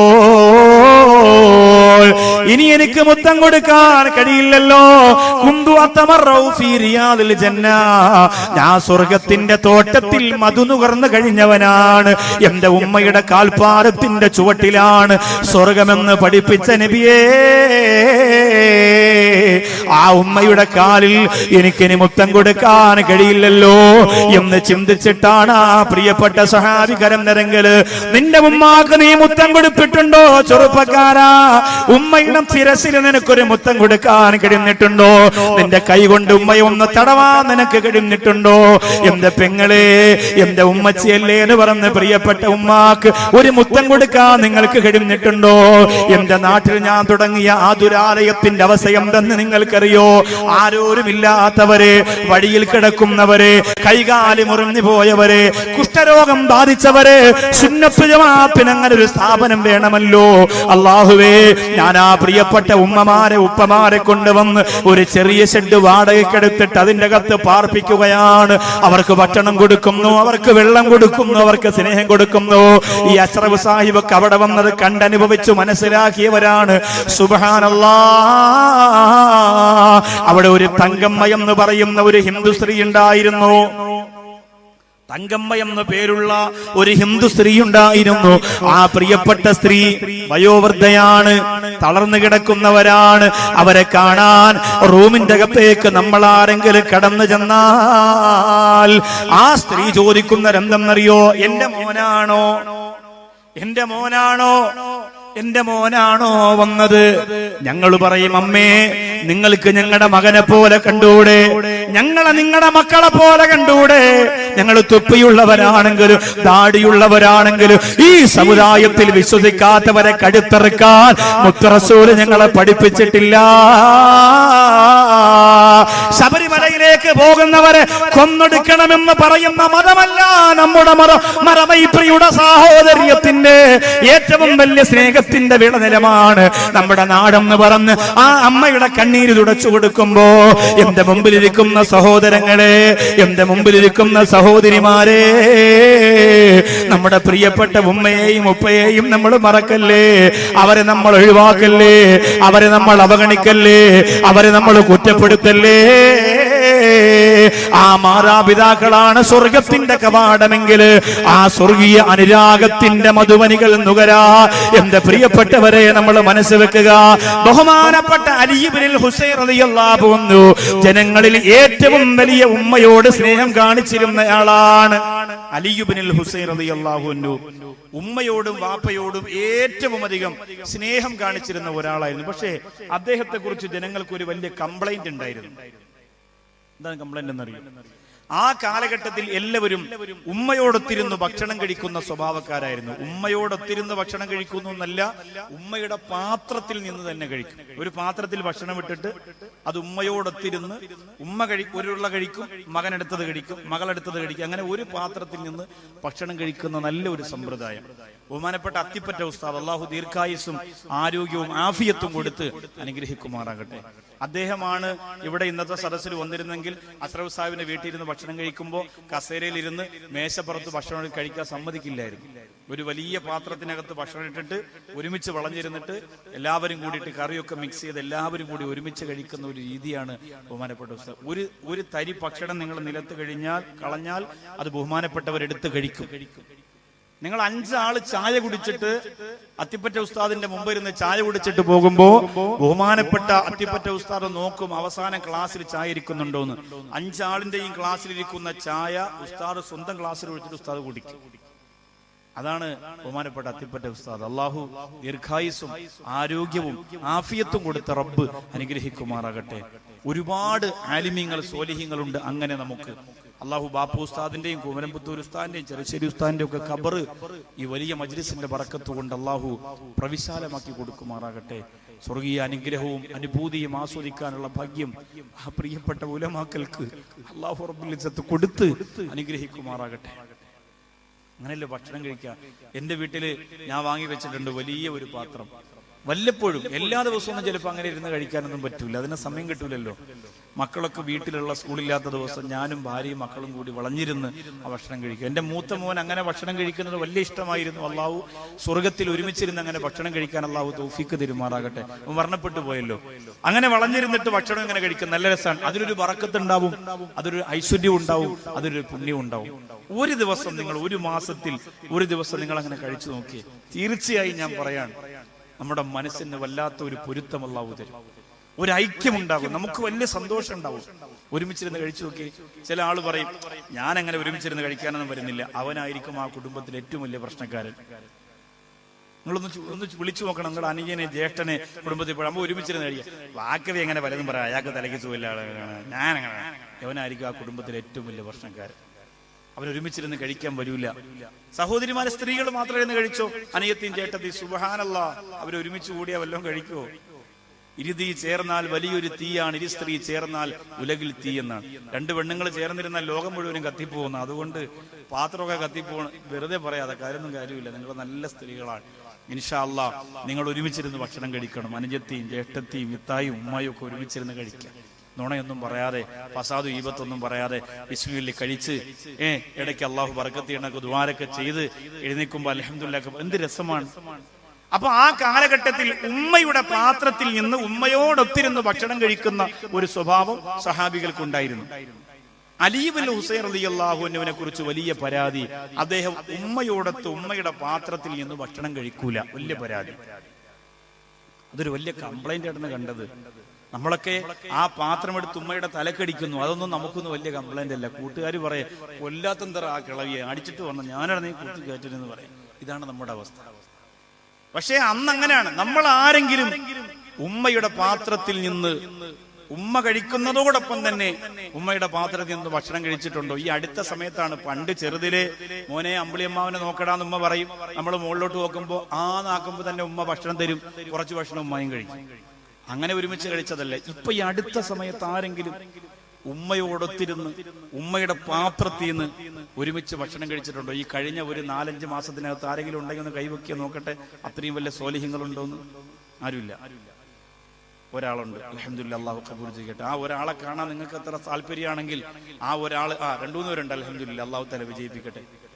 അൽഹംദുലില്ലാഹ്, അൽഹംദുലില്ലാഹ്, അല്ലാഹു സ്വർഗ്ഗം കൊടുക്കട്ടെ. അദ്ദേഹം അതിനെക്കുറിച്ച് ഒരുപാട് വാചാലനായി എന്നോട് സംസാരിച്ച സഹോദരനാണ്.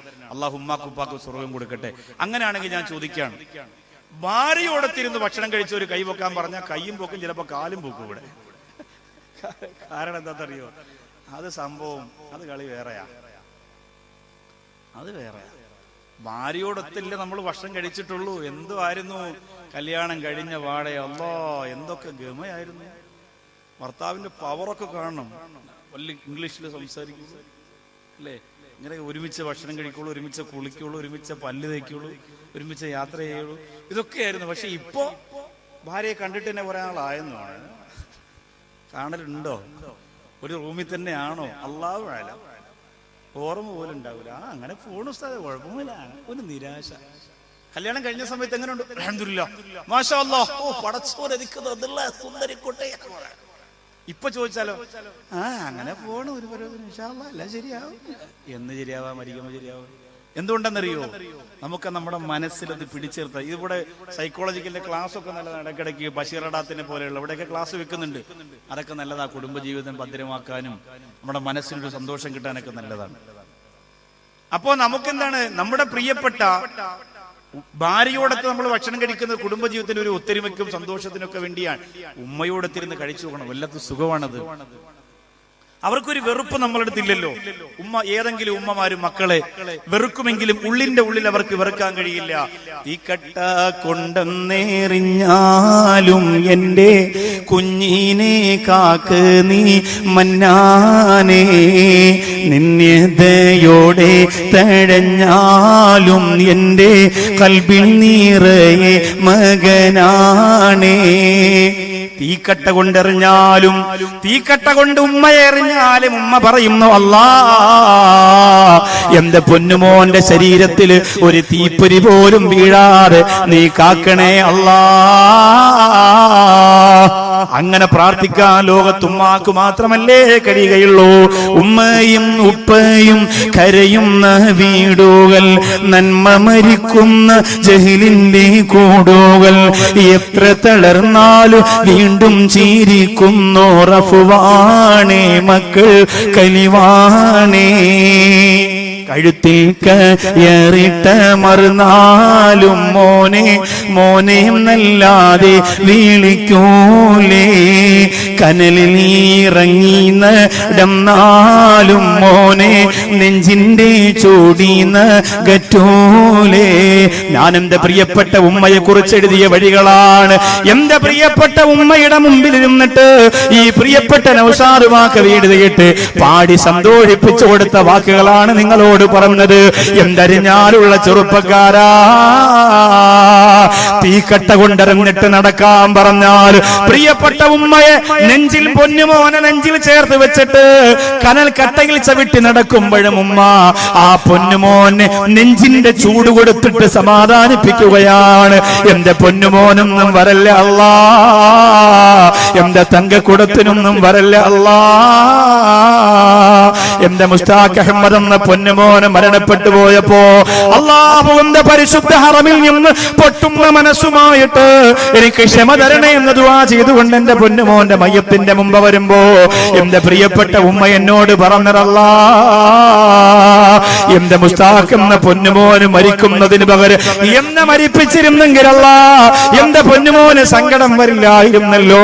അവന്റെ മകൻ മരിക്കുന്നതിന് പകരം എന്നെ നീ മരിപ്പിച്ചിരുന്നെങ്കിലല്ല എന്നെന്റെ പ്രിയപ്പെട്ട ഉമ്മ പറഞ്ഞപ്പോ എന്റെ ഖൽബിൽ അല്ലാഹു തന്നത് സമാധാനമാണ്. ഉമ്മമാരങ്ങനെയാണ്, എത്ര സ്നേഹിച്ചാലും മതിവരാത്ത നീരുറവയാണ് പ്രിയപ്പെട്ട ഉമ്മ. അതുകൊണ്ട് ഉമ്മയോടും വാപ്പയോടും നമ്മൾ ഒരു അധപകേടും കാണിക്കല്ലേ ചെറുപ്പക്കാരാ. വലാ തഖുല്ലഹുമാ ഉഫിൻ, ഛേ എന്ന ഒരു വാക്കുപോലും നിങ്ങളുടെ മാതാപിതാക്കൾക്കെതിരെ നിങ്ങൾ പറയല്ലേ എന്ന് ഖുർആൻ പറഞ്ഞത് എത്ര കണിശമായ ശബ്ദത്തിലെന്നറിയോ? നമ്മുടെ സ്വർഗമടഞ്ഞു പോകുന്ന, നമ്മുടെ നന്മകൾ കത്തിക്കരിഞ്ഞു പോകുന്ന, നമ്മുടെ പുണ്യങ്ങളില്ലാതായി പോകുന്ന, നമ്മുടെ എല്ലാ സ്വർഗത്തിന്റെ അന്തരീക്ഷങ്ങൾ അല്ലാഹു റബ്ബുൽ ഇസ്സത്ത് മാറ്റിവെക്കുന്ന ഒരു മഹാപാതകമാണത്.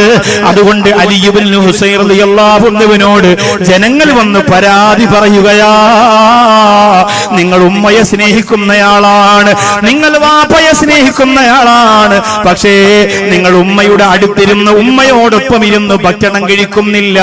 അത് എന്തുകൊണ്ടാണെന്ന് ചോദിക്കുമ്പോൾ മഹാനായ അലി ഇബ്നു ഹുസൈൻ റളിയല്ലാഹു അൻഹു പറയുകയാണ്, അഖാഫു അൻ തസ്ബഖ യദയ്യ യദഹാ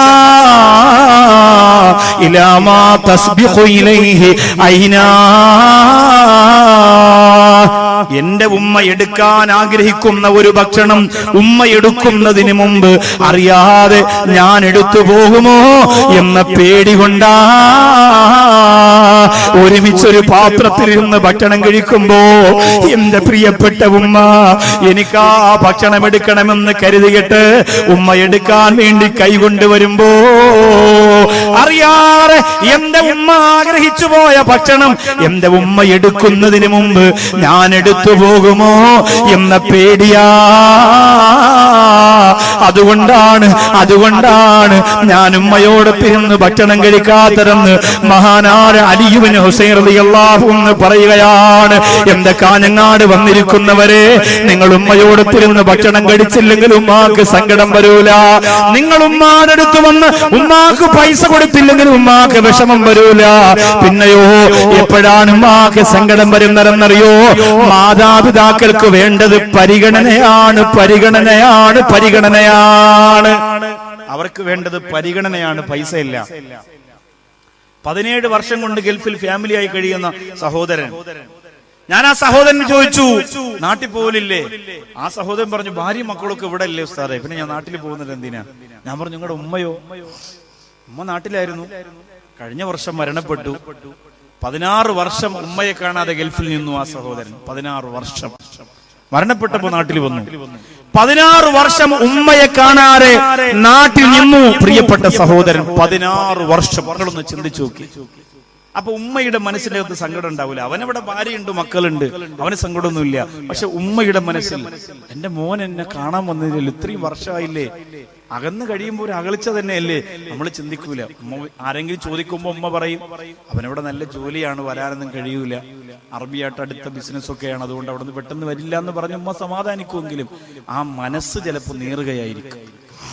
നമ്മൾ കൊടുക്കേണ്ടത് എന്താ? ഈ അരിഞ്ഞാല് വന്ന പ്രിയപ്പെട്ടവരോട് പറയുന്നത്, നമ്മൾ കൊടുക്കേണ്ടത് പരിഗണനയാണ്. പരിഗണന നമ്മൾ കൊടുക്കേണ്ടത് പരിഗണനയാണ്. ഇപ്പോ അഷ്റഫ് എന്ന് പറയുന്ന ഒരു നല്ല മകൻ, മൂസ എന്ന് പറയുന്ന ആ പ്രിയപ്പെട്ട സഹോദരൻ ഉണ്ടായിരുന്നത് കൊണ്ട് ആ ഉപ്പാക്ക് നല്ല പരിഗണന കിട്ടുന്നുണ്ട്. ഈ സമുദായത്തിൽ വാപ്പ മരിച്ചുപോയെങ്കിലും വാപ്പയുടെ പേര് നിലനിർത്തുന്ന പ്രവർത്തനങ്ങൾ ഇവിടെ നടക്കുന്നുണ്ട്. അൽഹംദുലില്ലാ. 100 ഹദിയ ഒരുമിച്ച് ചെയ്യുന്ന പരിപാടി MB മൂസ എന്ന് പറയുന്ന സഹോദരൻ തന്റെ 47 വയസ്സിനകത്ത് ചെയ്തിട്ടുണ്ട്. 47 വയസ്സല്ല മരിക്കുമ്പോൾ 47 വയസ്സിനകത്ത് ചെയ്തു കൂട്ടിയിട്ടുണ്ട് ഇവിടെ എത്രയോ കാര്യങ്ങൾ. 10-25 വയസ്സൊക്കെ പ്രായമാകുമ്പോൾ എത്രയോ സംഘടനകളുടെ തലപ്പത്താണ്, എത്രയോ സ്ഥാപനങ്ങളുടെ തലപ്പത്താണ്, എത്രയോ കാര്യങ്ങളുടെ മേൽനോട്ടക്കാരനാണ് ആ പ്രിയപ്പെട്ട സഹോദരൻ. ഞാനിവിടെ ആദ്യം വരുന്ന സമയത്ത് എന്നെ മൗവൽ അഷ്റഫ് സാഹിബാണ് ABM അഷ്റഫ് സാഹിബിനെ പരിചയപ്പെടുത്തുന്നത്. അന്ന് വണ്ടിക്കകത്തിരുന്ന് സംസാരിക്കുമ്പോൾ, അഷ്റഫ് സാഹിബ് ഇവിടെ ഇല്ല, അബുദാബിയിലാണ്, അദ്ദേഹം എന്നോട് പറഞ്ഞിട്ടുണ്ട്, ഇദ്ദേഹത്തിന്റെ ഉപ്പയെ കുറിച്ച് ഒരുപാട് പറഞ്ഞിട്ടുണ്ട് ഉപ്പയെക്കുറിച്ച്, ഉപ്പയുടെ ജീവിത കാര്യങ്ങളെ സംബന്ധിച്ചും അന്നുണ്ടായിരുന്ന അവസ്ഥകളെ കുറിച്ചൊക്കെ ഒരുപാട് നാട്ടുകാർക്ക് അറിയുന്ന പല ചരിത്രങ്ങളും ഇവിടെ സുവനീറൊക്കെ അവരിറക്കി അതിനകത്തൊക്കെ ധാരാളം പറയുന്നുണ്ട്. അള്ളാഹു അദ്ദേഹത്തിന് ഉന്നതമായ ബർസഖ് ജീവിതം അള്ളാഹു കൊടുത്ത് അനുഗ്രഹിക്കുമാറാകട്ടെ. അവരൊക്കെ കാലാകാലം നമ്മുടെ മുമ്പിൽ തന്നെ ഉണ്ടാവണമെന്ന് നമ്മൾ ആഗ്രഹിച്ചവരാണ്. പക്ഷെ അങ്ങനെ ആഗ്രഹിക്കാനല്ലേ നമുക്ക് പറ്റുള്ളൂ. പക്ഷെ അവരെ ഇങ്ങനെ അള്ളാഹു ഒരു തീരുമാനം വരുമ്പോൾ ഒരു കാരണമുണ്ടാക്കി അള്ളാഹു കൊണ്ടുപോവാണ്. പരിഗണനയാണ് നമ്മുടെ ഉമ്മാക്കും ഉപ്പാക്കും ആവശ്യം, പൈസയല്ല. നിങ്ങൾ എല്ലാ മാസവും കുവൈറ്റിൽ നിന്നും ഇറാഖിൽ നിന്നും സൗദിയിൽ നിന്നും മസ്കറ്റിൽ നിന്നും വാപ്പാക്ക് 50,000 അയച്ചു കൊടുക്കുന്നു പറഞ്ഞെന്ന് അതൊന്നും പരിഗണനയില്ല. പരിഗണന എന്ന് പറഞ്ഞാൽ എന്താ? നിങ്ങൾ വാപ്പാടെ ഉമ്മയുടെ അടുത്ത് വന്നിരിക്കും. എത്ര തിരക്കുണ്ടെങ്കിലും പെരുന്നാളിന് ഉമ്മയെ കാണാതെ എനിക്കെന്ത് പെരുന്നാളാന്ന് ഉമ്മയുടെ മുഖത്ത് നോക്കി പറയുന്ന മോനെ ഉമ്മാക്ക് മറക്കാൻ കഴിയില്ല. ഇന്ന് പെരുന്നാളിന് മക്കൾ വാപ്പാക്കും ഉമ്മാക്കും അയച്ചു കൊടുക്കുന്നത് എന്താണ്? ഈദ് മുബാറക് മൊബൈലിലൂടെ. ഉമ്മ രാവിലെ എടുത്ത് നോക്കുമ്പോ ഉമ്മ മൂത്ത മോനെ വിളിച്ചോ? ഇല്ലല്ല, അവൻ ഈദ് മുബാറക് അയച്ചിട്ടുണ്ട് രാവിലെ, കഴിഞ്ഞു, എന്റെ പെരുന്നാൾ കഴിഞ്ഞു. ഉമ്മയോടത്തുള്ള പെരുന്നാൾ മറന്നുപോയ കാഞ്ഞങ്ങാട്ട മക്കളെ, വാപ്പയോടത്തുള്ള പെരുന്നാൾ മറഞ്ഞുപോയ കാഞ്ഞങ്ങാട്ട മക്കളെ, ആ കുടുംബജീവിതത്തിന്റെ മധുരം നിങ്ങൾ നശിപ്പിച്ചു കളയല്ലേ? ആ ഒത്തൊരുമയുടെ മഹാത്മ്യം നിങ്ങൾ തകർത്തെറിഞ്ഞു കളയല്ലേ? അല്ലാഹുവേ, ഞങ്ങളുടെ കുടുംബത്തിൽ നിന്റെ ബറക്കത്തും അഭിവൃദ്ധിയും ഐശ്വര്യവും തരണേ അല്ലാ. പരിഗണനയാണ് അവർക്ക് ആവശ്യം. നിങ്ങളൊരു വീട് വെക്കാൻ പോകുന്നു, കാസർഗോഡ് ജില്ലയിൽ ഒരു 10 സെന്റ് വസ്തു നിങ്ങൾ വാങ്ങി. ആദ്യം നിങ്ങൾ പറയേണ്ടത് ആരോടാണ്? വേദനയോടെ നിങ്ങളെ പ്രസവിച്ച ഉമ്മയുടെ അടുത്ത് പോയിട്ട് പറയണം, ഉമ്മ ഞങ്ങൾ വീട് വെക്കാൻ പോകുന്നു, ഉമ്മ ഒരു ചെറിയ വസ്തു വാങ്ങി, ഉമ്മ നിങ്ങൾ ദ്വാരക്കണമെന്ന് ഉമ്മയോട് പറഞ്ഞതുകൊണ്ട് എന്റെ ചെറുപ്പക്കാരാ, ഒരു നഷ്ടവും നിനക്ക് വരാൻ പോകുന്നില്ല. വാപ്പയോട് പറയണം, വീട് വെക്കാൻ പോകുന്നു, വീടിന് കുറ്റിയടിക്കാൻ തങ്ങൾ വരുന്നു, വാപ്പ കൂടി വരണം, ഉമ്മ കൂടി വരണം. എന്റെ വീട് താമസമാകാൻ പോകുന്നു, എന്റെ വീടിന്റെ ചാവി ഉമ്മ എന്റെ ഭാര്യയുടെ കയ്യിൽ കൊടുക്കണം, ഉമ്മ ആ വീടിന്റെ താമസത്തിന്. ഇതൊക്കെ നമ്മൾ പറയണ്ടേ? ഭാര്യ ഉമ്മയെയും ചേർത്ത് കൊണ്ടുപോകണം. ചില ഉമ്മമാര് വലിയ പ്രശ്നമാണ്, പറയാതിരിക്കാൻ പറ്റൂല, വലിയ പ്രശ്നമാണ് ചില ഉമ്മമാര്. അതുകൊണ്ടാണ് ഈ മരുമക്കൾ പറയുന്നത്, ഭർത്താവ് പറയും എവിടെ പോവാ നിങ്ങള്? അപ്പൊ ഭർത്താവ് പറഞ്ഞ ഉമ്മയോട് പോയി പറയട്ടെ, ഞങ്ങൾ വസ്തു വാങ്ങാൻ പോണ കാര്യം ഉമ്മയോട് പറയട്ടെ. അപ്പൊ ഭാര്യ പറയും, നിങ്ങൾക്ക് വേറെ ജോലിയുണ്ട് മനുഷ്യ, എല്ലാം ഉമ്മാരെടുത്ത് പോയി പറഞ്ഞ വസ്തു വാങ്ങാൻ പറ്റുമോ? ഉമ്മ നാട് മൊത്തം പോയി പറയൂലേ, ആകെ ഫിത്തിന ഉണ്ടാവൂലേ, ആ വസ്തു വേറെ കച്ചവടക്കാരെ കൊണ്ടുപോകൂലേ, എന്തൊരു വന്നാലും എന്ന് പറഞ്ഞ് ഭാര്യ പറയുന്നതോടുകൂടി അവൻ സ്റ്റോപ്പ് ചെയ്യും. എന്നാ ഇവൻ പറയണ്ടേ, ഞാൻ ഉമ്മയോട് പറയാൻ പോവല്ലേ, ഇനിയിപ്പോ നീ പറഞ്ഞുകൊണ്ട് ഞാൻ പറയണ്ടേ, പോട്ടെ എന്ന് പറഞ്ഞിട്ട് അവൾ അറിയാതെ ഉമ്മ അടുത്ത് പോയി പറയണം. അങ്ങനെയൊക്കെ മക്കൾ നമ്മുടെ അടുത്ത് തന്നെ വേണം. അവര് പണം ചെലവഴിക്കുന്നൊരു ഇഷ്ടമില്ല, അവര് യാത്ര പോകുന്നൊരു ഇഷ്ടമില്ല, അതൊക്കെ നമുക്ക് തോന്നും. പക്ഷേ ആ സമയത്ത് നമ്മൾ ചിന്തിക്കണം, നമ്മുടെ പ്രിയപ്പെട്ട ഉമ്മയെ കുറിച്ച് നമ്മൾ ആലോചിക്കണം. ചില ഉമ്മമാരെങ്ങനെയാണ്, വലിയ പ്രശ്നമാണ്. മക്കളും മോനും മരുമോളും എവിടെ പോയാലും ഉമ്മയും കൂടി ചുരിദാറും എടുത്ത് കയറ്റി കൊണ്ടിറങ്ങി ചെല്ലും, കൂടെ ഞാനും വരണം. അപ്പോ മക്കള് പറയും, ഉമ്മ ഈ വയസ്സുകാലത്ത് ഞങ്ങൾ പോണത് വീഗാലാൻഡിലാ, ഉമ്മ അതിന്റെ മോളിൽ കയറി മറിഞ്ഞുവിടും, ഉമ്മടെ കാറ്റ് പോകും. മരുമോളി ചിലപ്പോൾ പറയും, കൊണ്ടുപോകാം, മരിക്കണമെങ്കിൽ മരിക്കട്ടെ, കയറ്റി വിടാം നമുക്കെന്ന് പറയാം. ചില മരുമോൾ അങ്ങനെയും പറയും. ഇതെങ്ങനെ? കാരണം എന്താണെന്നറിയോ? ആ സമയമാകുമ്പോഴാണ് നമുക്ക് അതിന്റെ വിപ്രാളം അറിയാം. എന്നാൽ യവൻ എന്ത് ചെയ്യണം? നിങ്ങൾ യാത്ര വയ്ക്കോ, വല്ലപ്പോഴും ഉമ്മയോട് പറയണം, ഉമ്മ ഇന്ന് നമുക്ക് ഡിന്നർ പുറത്തുനിന്ന് കഴിക്കാം. ഉമ്മ പറയും, ശരി മക്കളെ. ഉമ്മ പെട്ടെന്ന് ഒരുങ്ങി തയ്യാറായി വരും. വലിയ വണ്ടിക്കകത്ത് ഭാര്യയും മക്കളും ഉമ്മായും ഉപ്പായും ഉമ്മുമ്മായും ഉപ്പുപ്പ എല്ലാവരും കയറട്ടെ, കൊണ്ടുപോയി നല്ല അടിപൊളി ഹോട്ടലിൽ, തട്ടുകട കൊണ്ടുപോകരുത്, കുടുംബകലം വീണ്ടും കൂടെ ഉള്ളൂ, നല്ല അടിപൊളി ഹോട്ടലിൽ കൊണ്ടുപോയി നല്ല സുഭിക്ഷമായ ഭക്ഷണം. ഉമ്മയോട് പറയണം, ഉമ്മക്ക് എന്താ വേണ്ടത്? മട്ടൻ ലിവർ വേണോ, മട്ടന്റെ കാല് വേണോ, തല വേണോ, എന്താ ഉമ്മക്ക് കഴിക്കാൻ ഇഷ്ടം? ഏറ്റവും കൂടുതൽ ഇഷ്ടമുള്ള പറയുമ്മ, എൻ്റെ അടുത്ത് പറയുമ്മ, ഞാൻ വാങ്ങിത്തരാം. ഞാൻ ഉമ്മയുടെ പൊന്നുമോനല്ലേ എന്നൊരു വാക്ക് നിങ്ങൾ പറഞ്ഞ് ആ ഉമ്മ ഭക്ഷണം കഴിക്കാതെ ഒരു പക്ഷെ അവിടെ ഇരുന്ന് കരയും. അന്ന് വരെ നിങ്ങളോട് കാണിച്ച എല്ലാ വെറുപ്പും ഉമ്മ അവസാനിപ്പിക്കും. ഉമ്മയുടെ കണ്ണ് നിറയും. ഒരു പ്രാവശ്യം അങ്ങനെ ചെയ്തു നോക്കും. ഉമ്മ എന്തോ വിചാരിക്കട്ടെ, ഒരു പ്രാവശ്യം മരുമക്കളായ നിങ്ങൾ ഭർത്താവിനെ നിർബന്ധിച്ചിട്ടൊന്ന് പറഞ്ഞു നോക്ക്, നമുക്ക് ഇപ്രാവശ്യം പോകുമ്പോ നിങ്ങളുടെ ഉമ്മയെ കൂടെ കൊണ്ടുപോവാ, നീ ഒന്ന് പറഞ്ഞു നോക്ക്. ചിലപ്പോ ഭർത്താവ് അപ്പൊ തന്നെ നെഞ്ചുവനെ ഒന്ന് മരിക്കുകയും ചെയ്യും. എന്റെ ഉമ്മയെ കൊണ്ടുപോകാന്നോ? ഇടി നിനക്ക് എന്തെങ്കിലും അസുഖമുണ്ടോ? ഇല്ലല്ലേ, അമ്മ കൊണ്ടുപോവാ.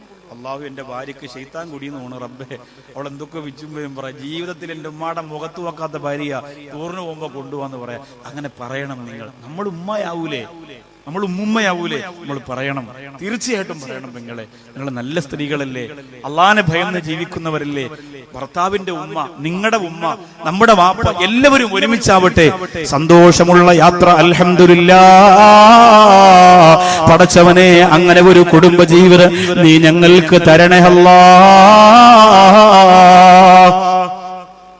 അള്ളാഹുവിനെ സാക്ഷി നിർത്തിയിട്ട് നിങ്ങളോടൊരു കാര്യം ഞാൻ പറയുകയാണ്. മക്കളവർക്ക് പരിഗണന കൊടുക്കണം. വീട് വെക്കുമ്പോ എന്റെ വീടിന്റെ ഒരു ഭാഗത്തും മാക്ക് സ്ഥലം കൊടുക്കണം. വീട്ടിന്റെ വേലക്കാരിക്ക് കൊടുക്കുന്ന പോലെയല്ല, വേലക്കാരന് കൊടുക്കുന്ന പോലെയല്ല. അള്ളാഹുവേ, കലീമുല്ലാഹി മൂസാ നബി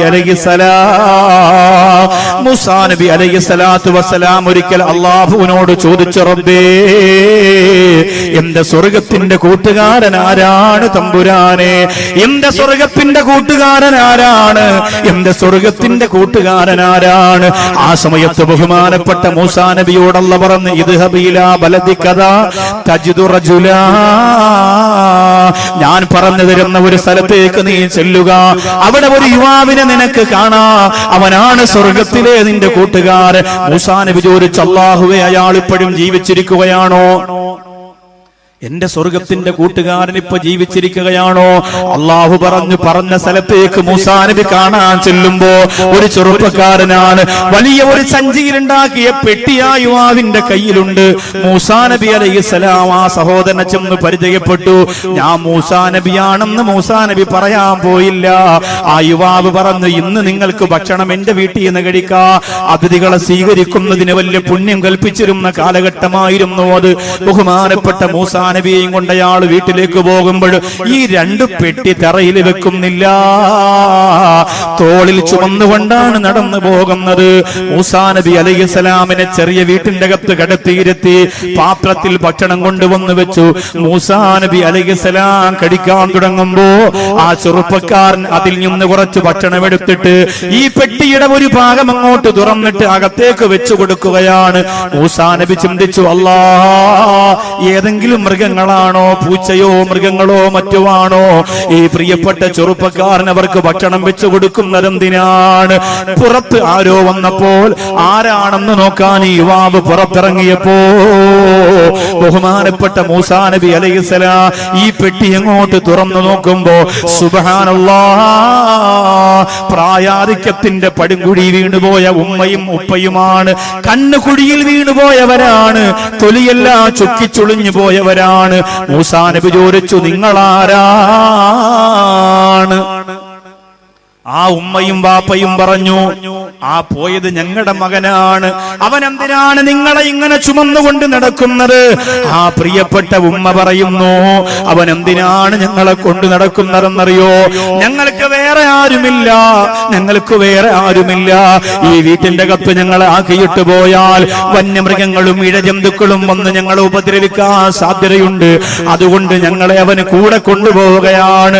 അവൻ വെള്ളം കുടിക്കുമ്പോ നമുക്കും വെള്ളം തരും, അവൻ ഭക്ഷണം കഴിക്കുമ്പോ നമുക്കും ഭക്ഷണം തരും, അവൻ വസ്ത്രം ധരിക്കുമ്പോ നമുക്കും വസ്ത്രം തരും, അവൻ വിശ്രമിക്കുമ്പോ നമ്മളും വിശ്രമിക്കും. എവിടെ പോയാലും ഞങ്ങൾ അവനോടൊപ്പം ഉണ്ടാകുമെന്ന് പറഞ്ഞപ്പോ അവര് ചോദിക്കുന്നു, അതല്ല, ഇതൊക്കെ ചോദിക്കാം, നിങ്ങളാരാണ്? പെട്ടെന്ന് മൂസാ നബി പറഞ്ഞു, അന കലീമുല്ലാഹി മൂസാ,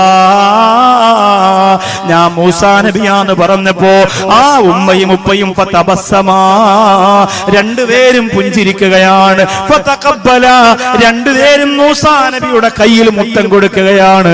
എന്നിട്ട് അവര് പറഞ്ഞു, നബിയേ, ഞങ്ങൾക്ക് നിങ്ങളെ കാണണമെന്നൊരു ജീവിതത്തിന്റെ ഒരു വലിയ ആഗ്രഹമായിരുന്നു തങ്ങളെ. അത് പറഞ്ഞു ഉമ്മയും വാപ്പയും മരണപ്പെട്ടു പോവുകയാണ്. ഉമ്മയുടെ വാപ്പയുടെ ഈ ഞരങ്ങലിന്റെ ശബ്ദം കേട്ട് വീടിന് പുറത്തു പോയ പൊന്നുമോനകത്ത് വരികയാണ്. എന്ത് സംഭവിച്ചു പോയി? മൂസാ നബി പറഞ്ഞു ഉമ്മയും വാപ്പയും മരിച്ചുപോയി. ആ യുവാവ് പറഞ്ഞു നിങ്ങൾ മൂസാ നബിയാണല്ലേ, നിനക്കെങ്ങനെ മനസ്സിലായി? ആ യുവാവ് പറഞ്ഞു എന്റെ ഉമ്മാക്കും ഉപ്പാക്കും ജീവിതത്തിലെ ഏറ്റവും വലിയ ആഗ്രഹം അവര് മരിക്കുന്നതിന് മുമ്പ് മൂസാ നബിയെ കാണണമെന്നാണ്. അതുകൊണ്ട് ഞാൻ അല്ലാഹുവിനോട് എപ്പോഴും ദുആ ചെയ്തിരുന്നതല്ലാ, എന്റെ പ്രിയപ്പെട്ട ഉമ്മായുപ്പായെ മൂസാ നബിയെ കാണിക്കാതെ മരിപ്പിക്കല്ലേ അല്ലാ. എന്റെ ഉമ്മ എന്നോട് പറയുമായിരുന്നു മാതാപിതാക്കളെ വേദനിപ്പിക്കാതെ സംരക്ഷിക്കുന്നത് കൊണ്ട് എന്റെ ദുആ അല്ലാഹു സ്വീകരിക്കുമെന്ന് എന്റെ ഉമ്മ എന്നോട് ബഹുമാനപ്പെട്ട ചെറുപ്പക്കാരൻ പറയുമ്പോ, എന്റെ പ്രിയപ്പെട്ട സഹോദരങ്ങളെ, അല്ലാഹുവിന്റെ മൂസാ നബിയെ കാണാൻ ഉമ്മയുടെ ദുആ കൊണ്ട് പൊന്നുമോന് കഴിഞ്ഞു പോയെങ്കിൽ, ആ മോന്റെ ദുആ കൊണ്ട് ഉമ്മാക്ക് കഴിഞ്ഞു പോയെങ്കിൽ നമുക്ക് ആവശ്യമെന്താ? ഉമ്മയെ സ്നേഹിക്കുന്നതിലൂടെ വാപ്പയെ സ്നേഹിക്കുന്നതിലൂടെ നമ്മൾ ആഗ്രഹിക്കുന്നത് എവിടെ എത്താനാ? അഷ്റഫുൽ ഖൽഖ് നബി മുഹമ്മദ് മുസ്തഫ സല്ലല്ലാഹു അലൈഹി വസല്ലമ തങ്ങളുടെ ചാരത്ത് ചെന്ന് ഹൗലുൽ കൗസർ കുടിക്കാനാണ്. എന്റെ വേദനയോടെ പ്രസവിച്ച ഉമ്മാക്കും എന്റെ വാപ്പാക്കും നാളെ മുത്തറസൂലിന്റെ കയ്യിൽ നിന്ന് ഹൗലുൽ കൗസർ വാങ്ങിക്കൊടുക്കാ. എന്റെ പ്രസംഗ ജീവിതത്തിന്റെ ബറക്കത്ത് കൊണ്ട് നാഥാ നീ ഭാഗ്യം തരണേ അല്ലാ. എത്രയോ പ്രസംഗം കൊണ്ട് യതീമീങ്ങളുടെ കല്യാണം നടന്നിട്ടുണ്ടല്ലോ, എത്രയോ പ്രസംഗം കൊണ്ട് പാവപ്പെട്ടവരുടെ അറബി കോളേജിന് ഭക്ഷണം കിട്ടിയിട്ടുണ്ടല്ലോ, എത്രയോ പ്രസംഗം കൊണ്ട് അറബി കോളേജുകൾ, നൂറുകണക്കിന് ആഫിലിയങ്ങള്, പാവപ്പെട്ട ഉമ്മമാരുടെ ഉപ്പമാരുടെ ഭവനങ്ങള്, നൂറുകണക്കാറ് അനാഥ പെമ്മക്കളുടെ കല്യാണങ്ങള്.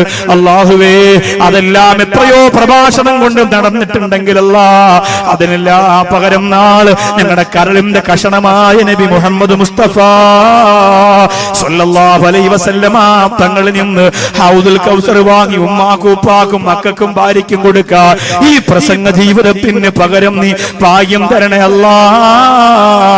എന്റെ പ്രിയപ്പെട്ടവരെ, മുത്തറസൂലിന്റെ മുമ്പ് വന്ന രണ്ട് പരാതി കൂടി പറഞ്ഞിട്ട് വേണം നമുക്ക് ദുആരക്കാൻ. രണ്ട് പരാതി, ഒന്ന് ഉമ്മയെ കുറിച്ച് വന്ന പരാതി, മറ്റൊന്ന് വാപ്പയെ കുറിച്ച് വന്ന പരാതി. ആ രണ്ട് പരാതിയും കേൾക്കുമ്പോ എന്റെയും നിങ്ങളുടെയും മനസ്സ് പൊട്ടിപ്പോകുമെന്ന് ഉറപ്പാണ്. എന്നിട്ട് ഖുർആനിന്റെ ദുആയില്ലേ, റബ്ബിർഹംഹുമാ കമാ റബ്ബയാനി സഗീറാ, അത് 11 പ്രാവശ്യം ഇവിടെ പാരായണം ചെയ്യുക.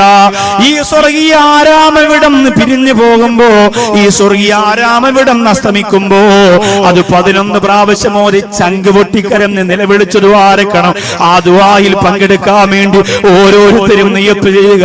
എന്റെ ഉമ്മാക്ക് കൊടുക്കുന്ന ഏറ്റവും വലിയ ദുആ, എന്റെ വാപ്പാക്ക് കൊടുക്കുന്ന ഏറ്റവും വലിയ ദുആ, എന്റെ മാതാപിതാക്കൾക്ക് കിട്ടാവുന്നതിൽ വെച്ച് ഏറ്റവും വലിയ പരമോന്നതമായ സരസിന്റെ ദുആ, ഈ തിങ്ങി നിറഞ്ഞ് തടിച്ചുകൂടി നിൽക്കുന്ന ഹദിയ എന്ന പ്രസ്ഥാനത്തെ കോരിത്തെരിപ്പിക്കുന്ന, അത്ഭുതത്തിന്റെ പാരമ്യതയിലെത്തിക്കുന്ന ഈ ജനസാഗരത്തിൽ തടിച്ചുകൂടി ഉമ്മമാരുപ്പമാര് മുതഅല്ലിമീങ്ങള് ഖൽബ് നൊന്തുകൊണ്ട് റബ്ബിർഹംഹുമാ കമാ റബ്ബയാനി സഗീറാ എന്ന് ദുആരക്കുമ്പോ രക്ഷപ്പെടുന്നത് നമ്മുടെ ഉമ്മയാണ്, നമ്മുടെ വാപ്പയാണ്, നമ്മുടെ മക്കളാണ്. അൽഹംദുലില്ലാഹ്, ആ രണ്ട് ചരിത്രവും ആ ദുആയും വരുന്നതിന് മുമ്പ് എന്റെ മുമ്പിൽ ഇരിക്കുന്നവരോട് പറയുകയാണ്, ഹദിയ എന്ന സംഘടന നിങ്ങളുടെ പണം പിരിച്ചിട്ട് പൊട്ടടിക്കുന്നവരല്ല, സ്വന്തം കീശ വീർപ്പിക്കുന്നവരല്ല, സ്വന്തം കുംഭ കീർപ്പിക്കുന്നവരല്ല. അൽഹംദുലില്ലാഹ്, കാഞ്ഞങ്ങാടിന്റെ ചരിത്രത്തെ മാറ്റി എഴുതിയിട്ട് ഹദിയ എന്ന് പറയുന്ന ഒരു സുന്ദരനായി ചമഞ്ഞൊരുങ്ങിയിട്ട് പാവപ്പെട്ടവന്റെ വേദന മാറ്റാ, പൊട്ടിക്കരയുന്നവന്റെ കണ്ണീരപ്പാ, ആ പ്രിയപ്പെട്ട സംഘടന ഇറങ്ങി നടക്കുമ്പോ അത് കണ്ടില്ലെന്ന് വെക്കല്ലേ ചെറുപ്പക്കാരാ. അൽഹംദുലില്ലാഹ്, ബൈത്തുൽ ഹംദ് എന്ന് പറയുന്ന ഒരു മനോഹരമായ പദ്ധതി കൂടി ഹദിയ തുടക്കം കുറിച്ചിരിക്കുകയാണ്. ഒരു കാലഘട്ടത്തിൽ മുഴുവനും പുഞ്ചിരി കൊണ്ട് കേരളത്തിന്റെ മനുഷ്യത്വത്തെ മുഴുവനും ആവാഹിച്ചെടുത്ത പാണക്കാട് സയ്യിദ് മുഹമ്മദ് അലി ശിഹാബ് തങ്ങൾക്ക് ബൈത്തുർ റഹ്മ അല്ലാഹു കൊടുത്ത സമ്മാനമായതുപോലെ എത്ര പാവപ്പെട്ടവരാണ് വീട്ടിന്റെ അകത്ത് കഴിയുന്നത്. ഞാൻ കണ്ടിട്ടുണ്ട്. ഒരു സ്ഥലത്ത് പ്രസംഗത്തിന് പോയപ്പോ ശിഹാബ് തങ്ങളുടെ പേരിൽ വെച്ചുകൊടുത്ത ബൈത്തുർ റഹ്മയിൽ നിന്നാണ് ഭക്ഷണം ഒരുക്കിയത്. ആ വീട്ടിന്റെ അകത്തുനിന്ന് ഭക്ഷണം കഴിച്ചിട്ട് ഇറങ്ങുമ്പോൾ അവിടുത്തെ പ്രിയപ്പെട്ട ഉമ്മയുടെ മകൻ വന്നു പറഞ്ഞത്, ഞാൻ യതീമാണ് ഉസ്താദേ, എനിക്ക് വാപ്പയില്ല. വാപ്പയുള്ള സമയത്ത് ഞങ്ങൾ കടത്തിണ്ണയിലാണ്. അല്ലാഹുവേ ഉസ്താദ് ഞങ്ങൾക്ക് വേണ്ടി ദുആരക്കണ്ട. എന്റെ ഉമ്മയുടെ കണ്ണീര് തീർന്നത് ഈ മനോഹരമായ ശിഹാബ് തങ്ങളുടെ പേരിലുള്ള വീട്ടിൽ വന്നപ്പോഴാണ്. അതുകൊണ്ട് ഈ വീടിന് കല്ല് വാങ്ങിക്കൊടുത്ത, സിമന്റ് വാങ്ങിക്കൊടുത്ത, ഈ വീടിന് സഹായം ചെയ്തവർക്ക് ഉസ്താദ് എന്നും ദ്വാരക്കണം. ഞങ്ങളുടെ ജീവിതത്തിൽ ഇതുപോലെ ഞങ്ങളുടെ സ്വന്തം വീട്ടിൽ ഒരു ഉസ്താദ് വന്ന് ഭക്ഷണം കഴിക്കുന്നത് ആദ്യമായിട്ടാണ്. ആ യതീമായ കുട്ടി പറഞ്ഞപ്പോ ഖൽബ് നൊന്തുപോയി. അരിഞ്ഞാലുകാരാ, ഖൽബ് വെന്തുപോയി അരിഞ്ഞാലുകാരാ. ഇവിടെ ഹദിയ കൊടുക്കുന്ന സമ്മാനമാണ് ബൈത്തുൽ ഹംദ്. അൽഹംദുലില്ലാഹ്. കാസർഗോഡ് ജില്ലയിലാണ് വീടില്ലാത്തവരുടെ ഒരുപാട് വീഡിയോ ക്ലിപ്പ് പുറത്തു വരുന്നത്. ഒരുപാട് വീഡിയോ ക്ലിപ്പ്. ചില ക്ലിപ്പ് കാണുമ്പോൾ നേരിട്ട് അവിടെ വന്നൊരു വീട് വെച്ചു കൊടുത്താൽ എന്തെന്ന് ആഗ്രഹിച്ചു പോകും. പക്ഷേ ഞാൻ വരൂല. ഒരു പ്രാവശ്യം വന്ന് എന്റെ ക്ഷീണം ഇതുവരെ മാറിയില്ല, അതുകൊണ്ട് ഞാൻ വരൂല. കാസർഗോഡ് ജില്ലയിൽ വീട് വെക്കാനായിട്ട് ഞാൻ വരൂല. എന്റെ നാട്ടിൽ ചെയ്തു തുടങ്ങിയിട്ടുണ്ട് ഞാൻ. നിങ്ങൾ എന്നെ പഠിപ്പിച്ചതാണത്. അടുത്ത ഡിസംബർ 31 ഇൻഷാ അല്ലാഹ് 100 കണക്കിന് കുട്ടികൾക്ക് വിവാഹ ധനസഹായം കൊടുക്കുന്നുണ്ട്. അള്ളാഹു തൗഫീഖ് തരട്ടെ.